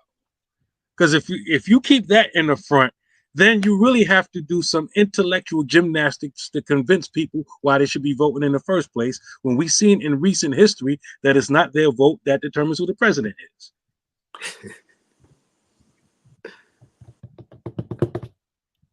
Good, people never want to answer that question. Well, I mean, they don't directly choose, but delegates are what is it? They're obligated to put their votes behind whoever gets the most in terms of the popular vote. But the delegates aren't chosen on November 5th, and the delegates are not even penalized if they go against the vote that they promised to make. Well, in some states, I think there's laws in some states that they can't ignore what the popular vote is. In other words, they can't say to go roll. But you got to remember, that's true on the Republican side, but on the Democratic side, they have what they call super delegates, which is a whole nother layer, because they didn't like what happened when Jimmy Carter beat out Ted Kennedy back in the day. So they instituted this thing called a super delegate. So with the Democratic Party, it's real stuff. So we have this concept in Deen, in Islam, right? al-ilmu qabla al-qawli wal-amal, right? Knowledge must precede every statement and action. So they want us to act without knowledge. Yeah. I want your vote, and you don't even know what you're voting for. You don't even know all the pork I got inside this campaign, right? Right. You don't know how a real agenda is even carried out, right? But you want me to vote for your agenda. And I don't expect the one who wants me to do something to educate me. He's trying to devour me. I need us to educate us. You follow my point? So the conversation, I watch. I watch. And I'm watching this stuff. And I'm saying to myself, they playing us again. Here we at it, right? Because politics, as one good local politician told me, he said, there's no permanent friends, no permanent enemies, just common interests. Right. That's for politicians. And all of them have that model. Am I right or wrong? Yeah. But here's the thing that we need to adopt is that politicians do not respond to applause. They respond to pressure. And I think a lot of us, we don't have an ask. You know, we don't have as Black Muslims, what is our ask? You and I, we're sitting here, the three of us and the four of us when Faheem was here, but what is our ask? You know, and that's the thing. We don't have an ask. We are not organized enough and come together as a collective enough to even have an ask. Okay, what is our platform? And then have demands. Like have a list of 10 things. This is what we want. And we talk to whoever. It don't matter. We talk to the Greens. We talk to the Democrats. We talk to the Republicans. We talk to the Libertarians. We talk to whoever. And whoever's going to give us the majority of what we want, that's who we. Can I shoot something funny at you? Did we have an ask? Where you going? Nowhere. I'm here. Did we have an ask when they picked a Black Muslim to represent Muslims? We talking about the Green Party? Yeah. If you remember the Green Party, of course. They have both. They do. I said, did we have an ask? Black Muslims. Do we have an ask to the Green Party? Yes, from them. We're not organized. We're not even organized. Right. So they chose for us who would represent us, right? Well, yeah, those people who are a member of the Green Party chose Butch Ware. It was a Democratic process. Listen to my point. They chose for us who would represent us, right? Well, they chose who was going to represent them. Wait a minute, but that's not how it's being tagged. I'm y'all. Well, I mean, when you Come look on. at no, I understand what you're saying, but what again, you got to look at what is the party's platform. If you agree with the party's platform, or you agree with most of what the party's platform is, then yeah.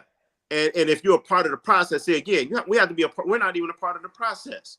No, here's my point. And the Democrats did the same thing. They chose for us Kamala Harris for Black people. They did. We didn't have no choice in that. Well, of course not. She didn't primary. She was anointed. There was no process. There was no primary process. And the same thing. One is anointed to represent Muslims. But within the Democratic Party. But my point is, see, within the Democratic Party, you don't have a choice in being able to, even if you're a member of the Democratic Party, you don't have a choice in being able to choose anything. What I'm telling you is that within the Green Party, there is a democratic process. You can't just be some joke. That's just like somebody looking at your Masjid and saying, well, who on your board of the Masjid? They're Muslim. They represent all Muslims in Atlantic City. You know, well, how's that? Who chose them? No. Well, 100 people that's a member of Atlantic City Masjid. You got to be a member of the Masjid in order to be able to be eligible to vote, or however the process is. Here's what I'm saying. What I'm always concerned about and it's not personal. What I'm concerned about when we're being played and we don't see we're being played. I'm talking about us as people. I agree. Especially black people. The same game being played in a different form, and we don't see it. And you think that's what's happening with the Green Party? I think that's politics. It ain't personal to the Green Party. Right. You Negroes are not organized, not intelligent, but we need you.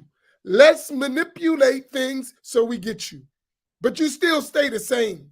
That's what I see the problem. But that's our problem. So we got to have a discussion that says, no, we can't. That's in everything. You know it and I know it. So why don't we why don't we take over the Green Party? Why don't we take over the Green Party and make it the way we need it to be made? Or start our own party. We can start our own party. Green Party. But we don't need to. But I'm just saying. Guess what? I'm not in. If we keep sleeping, the Green Party will try to be like that's our party. What I'm saying is that we don't always have to recreate the wheel. If it's already there and they already have a process, but that's not us. One vote. Why don't we pull all of them? Get black folks to stop being mules for the Democratic Party and come over to the Green Party. To be mules for the Green Party? Huh? To be mules for the Green Party? No, we take it over. We take it over. Why you don't take over the Democratic Party? They've been running black vice president before Butch Ward. Last they had a black vice president running. Baraka, what is his name? What happened to him? He died? No, he's still around. He didn't want to run. Actually, Jill Stein didn't even want to run this time. Dr. Cornel West was supposed to run, but for whatever reason, he didn't want to continue with the Greens. Why? I don't know. Maybe some personal issues, I heard. Are you sure? Did we ask? That's what I heard. Did we demand from him, who's been proven to be a voice in the black community, right? Why you didn't pick Green Party, Brother Cornell? He did. No, why you ain't running? I don't know. It was some personal issues on his part where he decided to go independent. That's what I heard. But there's a reason. Don't you think black people need to know that reason? Yeah. But I think it's really personal. I don't think it's. Here's my point. My only point with all these things is everything that we're talking about, we just want to make sure we ain't going down the same lizard hole, Yeah. In another name. And I'm saying we have the right, to ask for that. We shouldn't be just told, it's almost if you don't vote green, you ain't down. No. That spirit is out there. Don't say that's not. It is. To the point, if you vote Democrat and Republican, you're going to answer on the day of judgment. But if you vote green, you won't. I think what's out there is I think what's out there is not voting green. I'm talking about voting the third party. That's what I. Now listen. I've been here. Nobody saying vote third party. That's a safe way to say. That's a safe way to say vote Green Party. I haven't heard that. No, listen.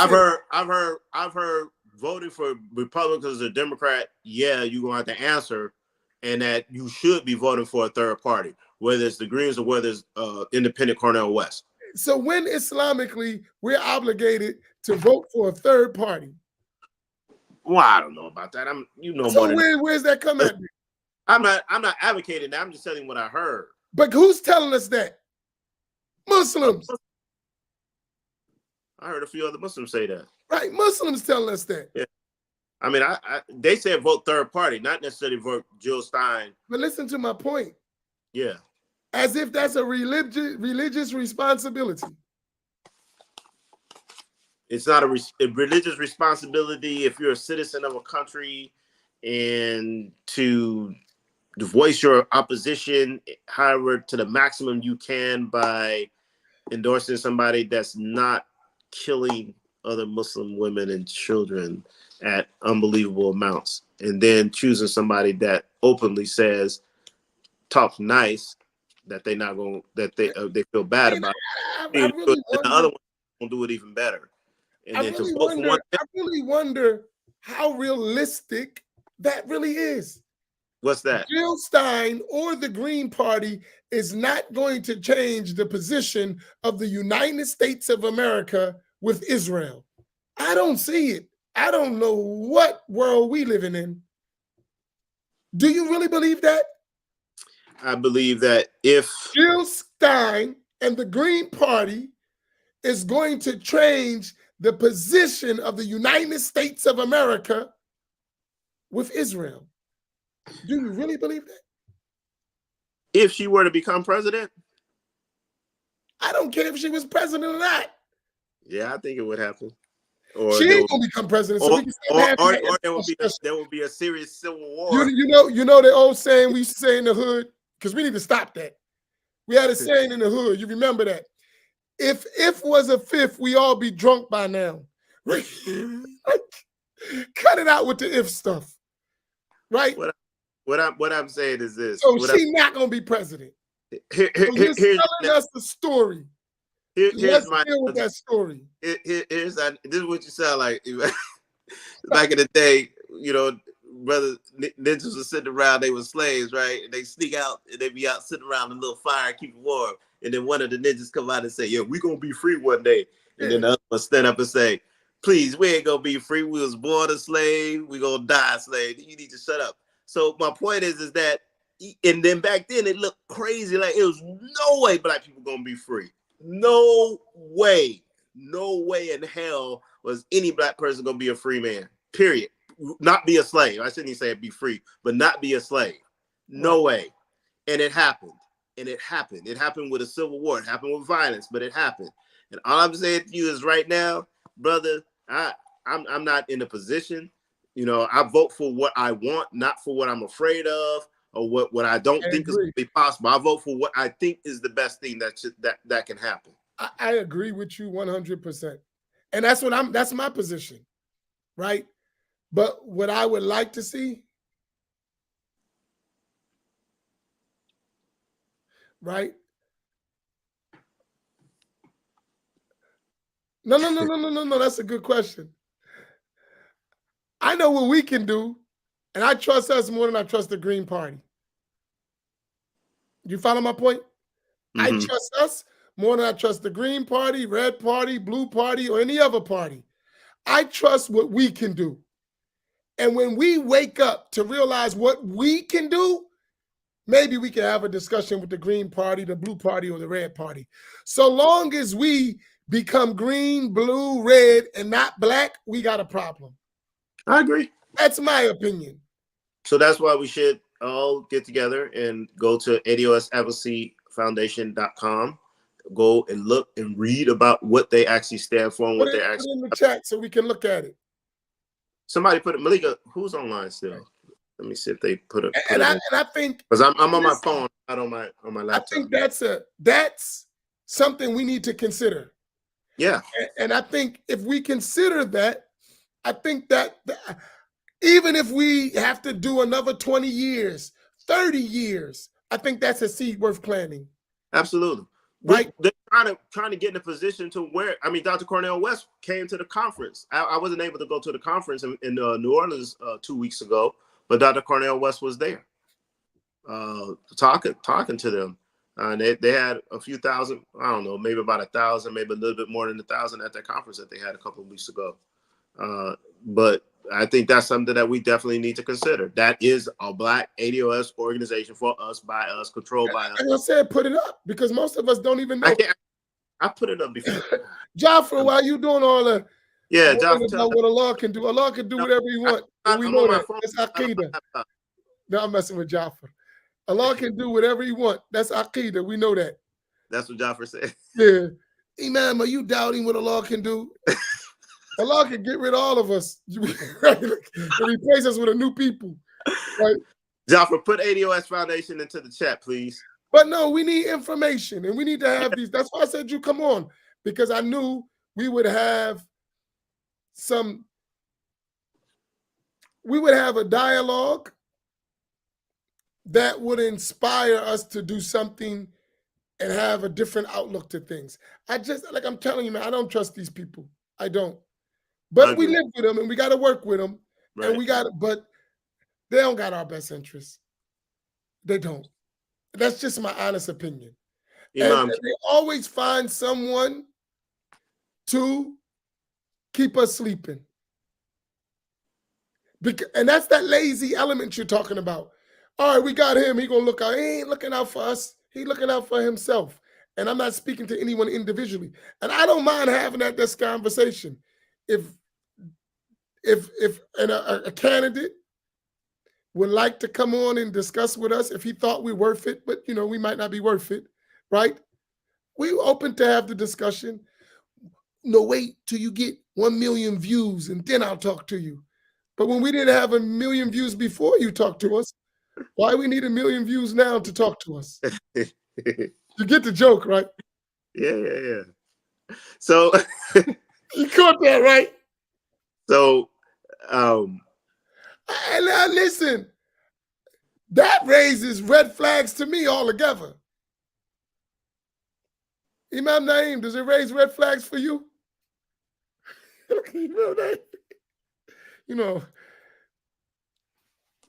They said they're putting stuff in the chat, but I can't see it. So I see some stuff. I see it.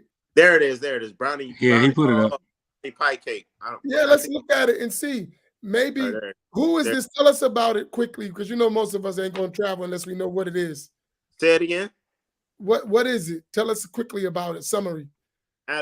It's the largest grassroots national organization that pushes for reparations. They've calculated it out in terms of what it actually is at this time, but they're pushing to have that be implemented here in the United States of America, along with a comprehensive Black agenda. So that's anybody, Yvette Carnell? Yeah, that's Yvette Carnell. Yep. You know about it, Imam Naeem? I ain't been following them lately, but I remember when they first organized all of that. Yeah, it's Yvette Carnell is the president, the CEO of the foundation, but they're 503(c) right now, so they can openly endorse candidates. But they mostly is inspiring us and getting us organized to. Did they endorse Jill Stein in the Green Party? No, they did Why? Not. I don't even think they endorsed Cornel West directly. I know they're pushing to endorse a third-party candidate, but I haven't heard. But why wouldn't they endorse? Or they haven't endorsed anybody yet? I don't think so. I could be mistaken, but I don't think so. I know they. Jill Stein with all her ability to the closest to it. Wouldn't that make logical sense if it represented? Because that's what they've been working on. Wouldn't they know that better than us? I mean, a lot of ADO's members are endorsing Jill Stein, but in terms of as an organization, I don't think they've come out and said to endorse Jill Stein as an organization in terms of endorsement, or Cornel West. But they definitely have that you can't vote for a Democrat. You can't vote for Kamala. Okay, but why they didn't endorse a candidate? Huh? Why didn't they endorse a candidate? I don't know. That's a good question. I don't know. Would it be safe to assume that they officially don't see any party necessarily representing us in a way that we can put full trust in them? So it's left open as a opposition vote, but not a progressive vote. I think that if you go online and look at what the platform for ADO's Advocacy Foundation is, and you look at what the Green Party's position is, it basically it's almost exactly the same. And the same with Dr. Cornel West. And I think that a lot of the stuff that is in the Green Party they actually got from ADO's Advocacy Foundation in terms of all of the other agenda items. So really, you can't go wrong by voting for either one. Just be real. You can't go wrong by voting for either one. I do feel the reason why I chose the Green Party, even though I do like Dr. Cornel West, is because I think they have a better chance of getting that 5% because of the ballot access in all of the states. I think only 5 states, they don't have ballot access. And in 4 to 5, you can write her in only on one state out of 50 states where you can't write in, nor is she on the ballot. But Cornel West is a lot lower than that. So Cornel West he didn't get on a lot of the ballots in the states, in the majority of the states. So I felt that she had a better chance of getting the 5%.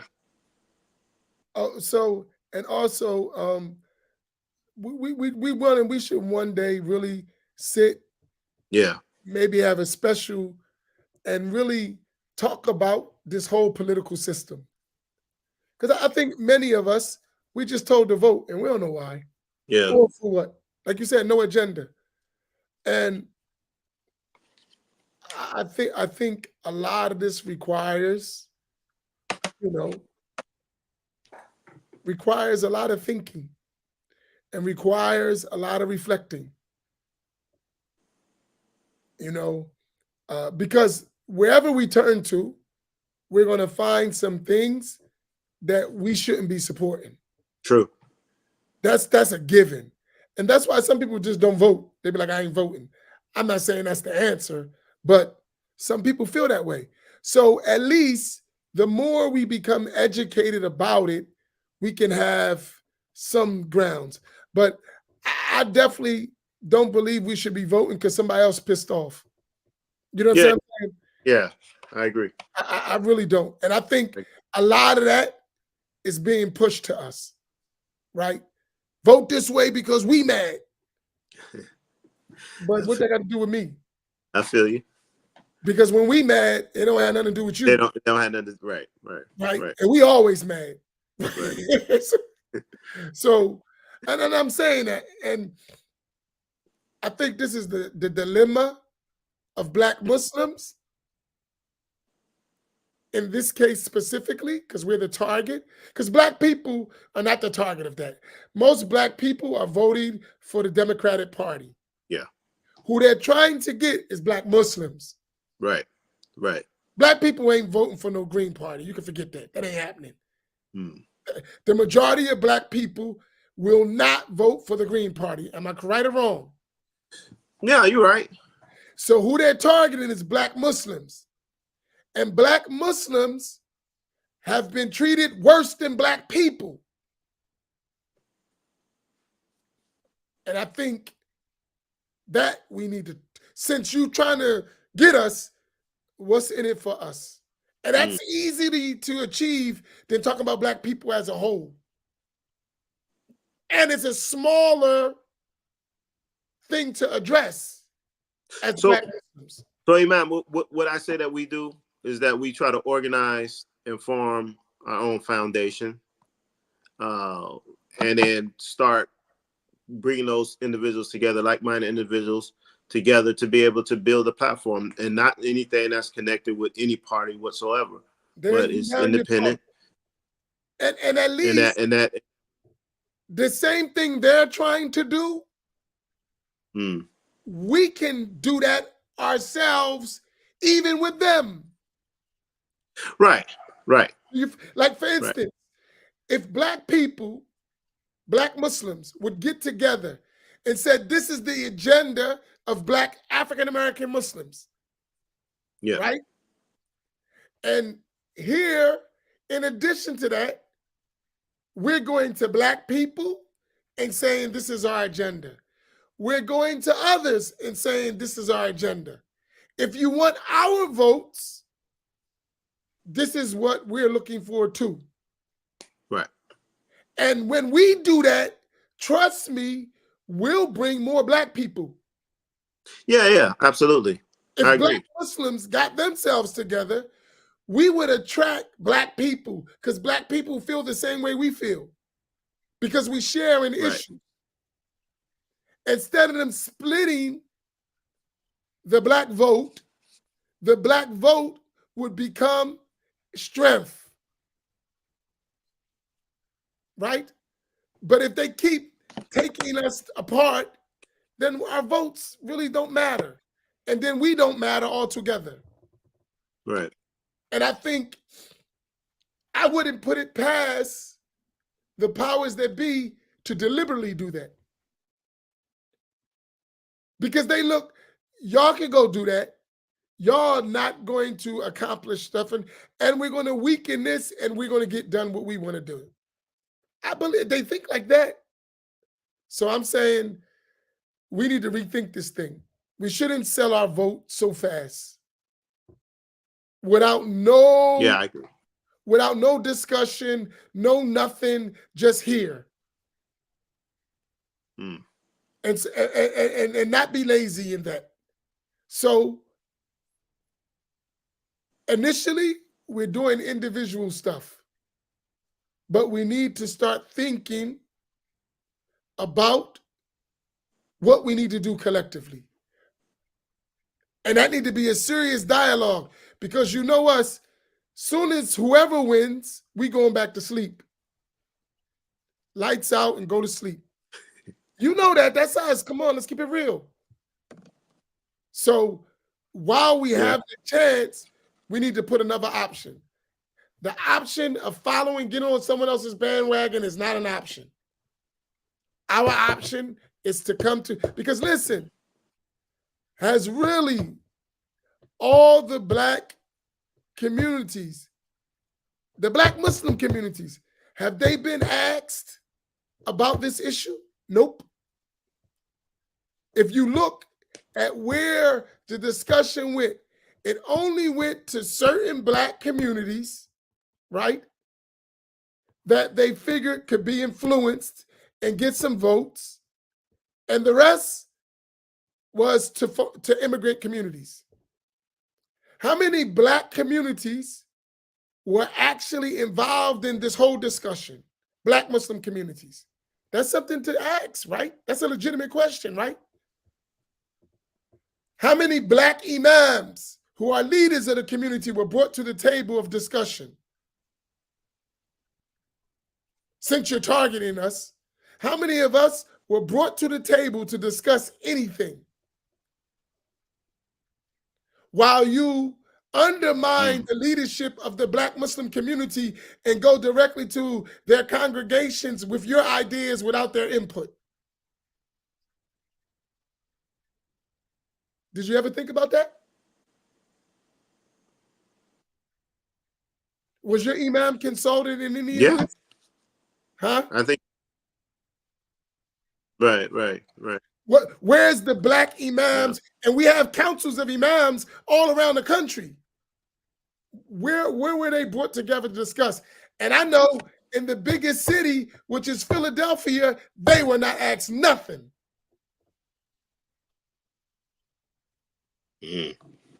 Where you got the largest population of African American Muslim leadership, they weren't asked anything, nothing.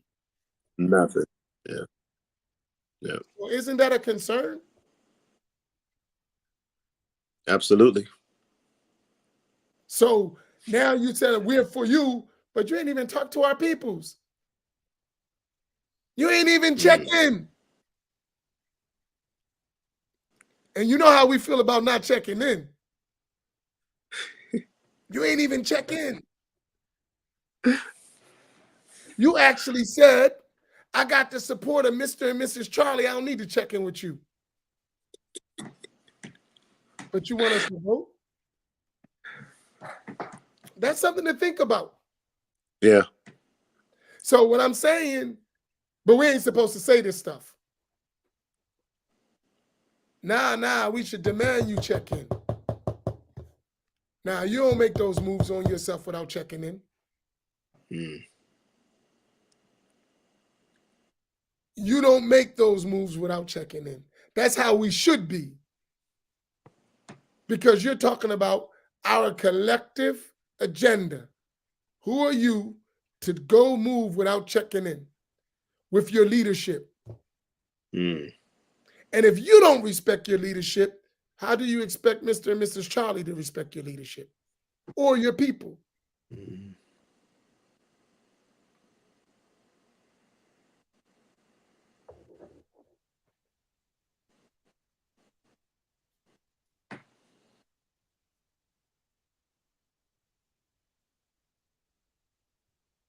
Yep.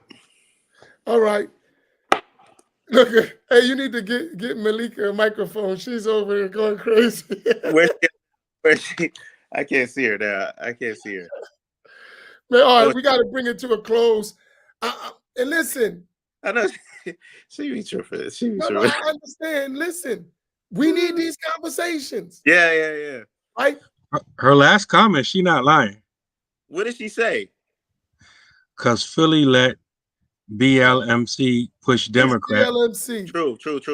Without any pushback at all. Who's the rest BLMC? of Philly think voting is haram. Black. She Muslim. said it, BMLC, Black Muslim Leadership Council. Her acronym is, she got it flipped around, but it's BMLC. They the same people. Yeah. They don't talk to Black Muslim Imam leadership either. Yeah. They did that thing, bro. They know what I'm saying? That's a problem. Yeah, it's a big problem. Like because we don't even respect our own leadership, and we make leadership without talking to our community and then say we represent the community. Yep. And the community had nothing to do with that. That's you. When I had a conversation, and Samira's in the comments, she was right there when I was having the conversation. Voting that way, that decision was like Bilal said, that decision was already made before they even went public. Yep. And I couldn't believe some of the people, they lied to some of the people that supported it. I found that out, that some of the people from Madden was like, what? They had no idea. So but they were supporting because, they Black Muslims, we need to straight up what you said, Imam. And so they assumed that everything was cool when all the while it was just a Democratic operative thing. Literally, she said she was sitting in the White House with Joe Biden and with Kamala Harris and having this talk about how they're gonna get Black Muslims to be able to support her. And this is crazy. This thing is happening up there. Yeah. And here's my only point. Was the Black Muslim leadership consulted? No. So that's a problem. I was reached out to after the fact. Yeah, and they did have one imam from a masjid. I ain't gonna say no names. But here's my point. Here's my point. So therefore, now here's our problem that we got to think about. If we don't respect our leadership, what's going to happen is you already set up the divide, right? If you don't have the idea, you're, going around leadership, selecting who you want to speak on behalf of Muslims who have leadership. Muslims have imams and leaders, right? Yeah. That unmasked concept was not a Black concept. That was someone else. Black people didn't have this concept of unmasked. Black people go to the Masjid and they have imams, right? This is our structure. We've always had leadership, right? They've made it convenient to undermine Black leadership altogether. And then say, we're for Black Muslims. We're here for you. We're your party and we're gonna get out of here. You didn't even talk to us. And you use those among us who want power to undermine our power as a collective. You gotta think about this stuff. As Imam Naeem said, you gotta watch these jokers.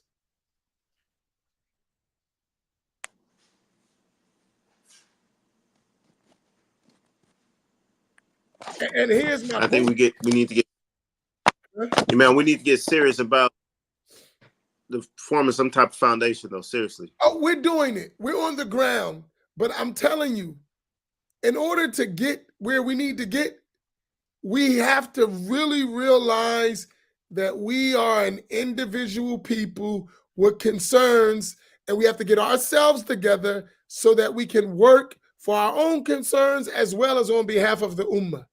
If we keep trying to act like we're about a big party that we're not, we're going to constantly be used. There is a point where I say, hold up, brakes. Let's see what we need. Let's see what our concerns is. Let's take care of them. And then let's see how we can cooperate with the other communities. Because they do that. We're the only ones who don't do that. Let me give you how it works in masjids. Imam Amin, Imam Naeem will tell you as leaders, and you know, you've been an imam and you know how this works. When other communities among the Muslims come to do something, don't they have representatives? Bilal, do you notice that? Yeah. Do this the common person making decisions, or they come, this is from our community? Don't they have representatives? Yeah. Yes. Right? Imam Naeem, have you not seen the same thing? Yeah. Why we don't do that?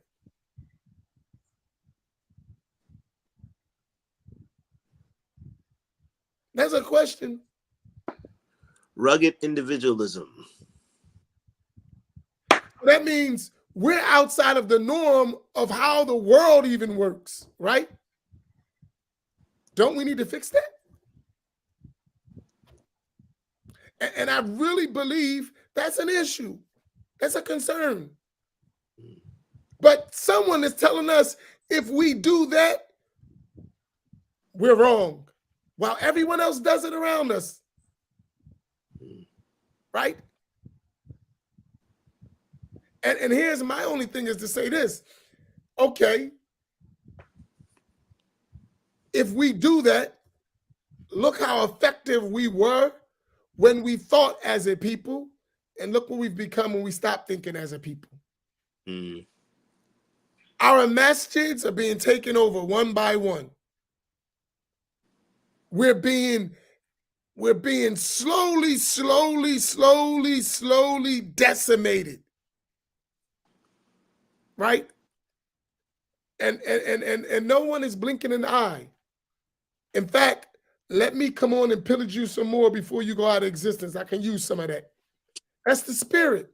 Yeah. Right? But when they have a crisis, good old black guy, he gonna come, as Malcolm said, boss, there's a fire, let me throw the water. No, that's us. Yeah. And I hate to and I'm saying we've tried it.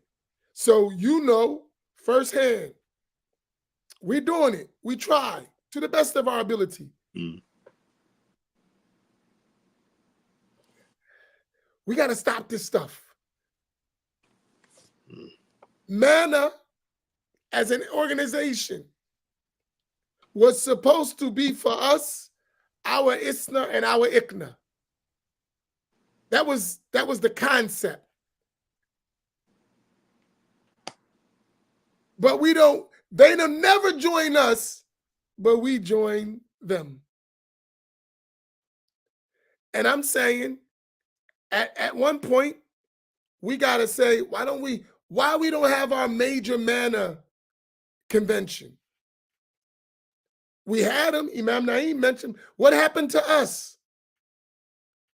We had a MANA convention. I remember the big one in Philadelphia. You remember that, Imam Naeem? What happened? I was there.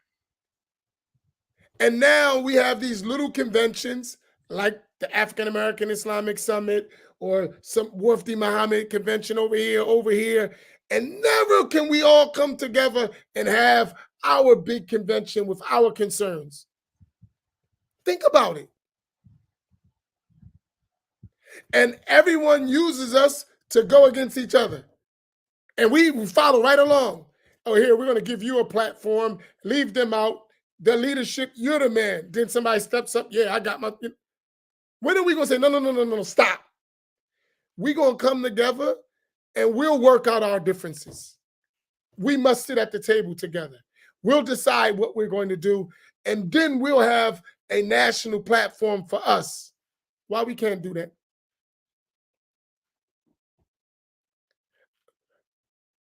Why can't we fund our own initiatives? They'll spend so much money for their initiatives, give us a little bit of money, and that money they give us, one of us could actually do that.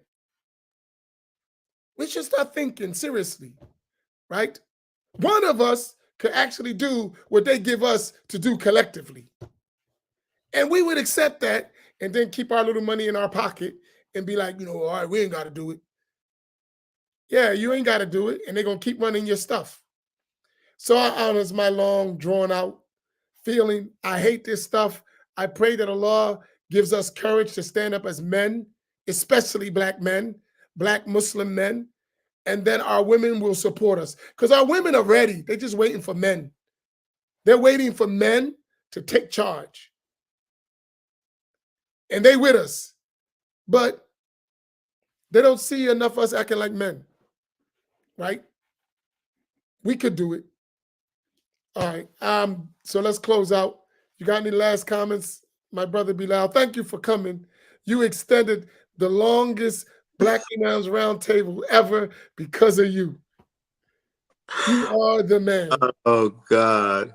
Inshallah. So we'll see you when we see you in December. Are we coming to you in December? You coming to Chicago in December, man. Oh, yeah, right. That's gonna be a kickoff. You sure they ain't gonna cancel me before it's time for me to get there? Nah, they're gonna go back over the Black Imams Roundtables. Nah. Say, never mind. He's not welcome. I was behind. Me and Sister Nandi was making sure that that you was there. Because I don't change my tone, right? You know that, right? Oh, I'll be disappointed if you did. No, I don't do that. Nah, you can't do that. You can't do that. That would be a disaster. So because you know what? I'm hoping to encourage the one who can do what we can't do. Yeah. I'm hoping that someone listen to us and be like, I'm gonna do that. Inshallah. And they're really capable, because I don't believe we're gonna be the ones to do it. I believe we're too old. Yeah. Plant the seed. I think we're done. Yeah. We don't even want to lose our dunya. And to do what we're talking about, you gotta give up dunya. We're too comfortable. Yeah. You need some fearless young person who don't care about dunya. Yeah. He only wants truth. And I think we can inspire such a person. Inshallah. Okay. Imam Naeem, you want to close us out? You sending me to the corner store again? It's no corner store. You put them out of business. أعوذ بالله من الشيطان الرجيم بسم الله الرحمن الرحيم الحمد لله رب العالمين وصلى الله على سيدنا محمد وعلى آله وصحبه أجمعين سبحانك اللهم وبحمدك نشهد أن لا إله إلا أنت واستغفرك وأتوب إليك والعصر إن الإنسان لفي خسر إلا الذين آمنوا وعملوا الصالحات وتواصوا بالحق وتواصوا بالصبر. فاتحة.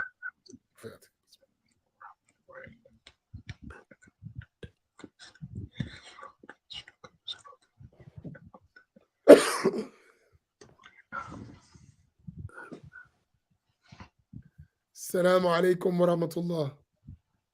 Hey, Bilal, hold on. What?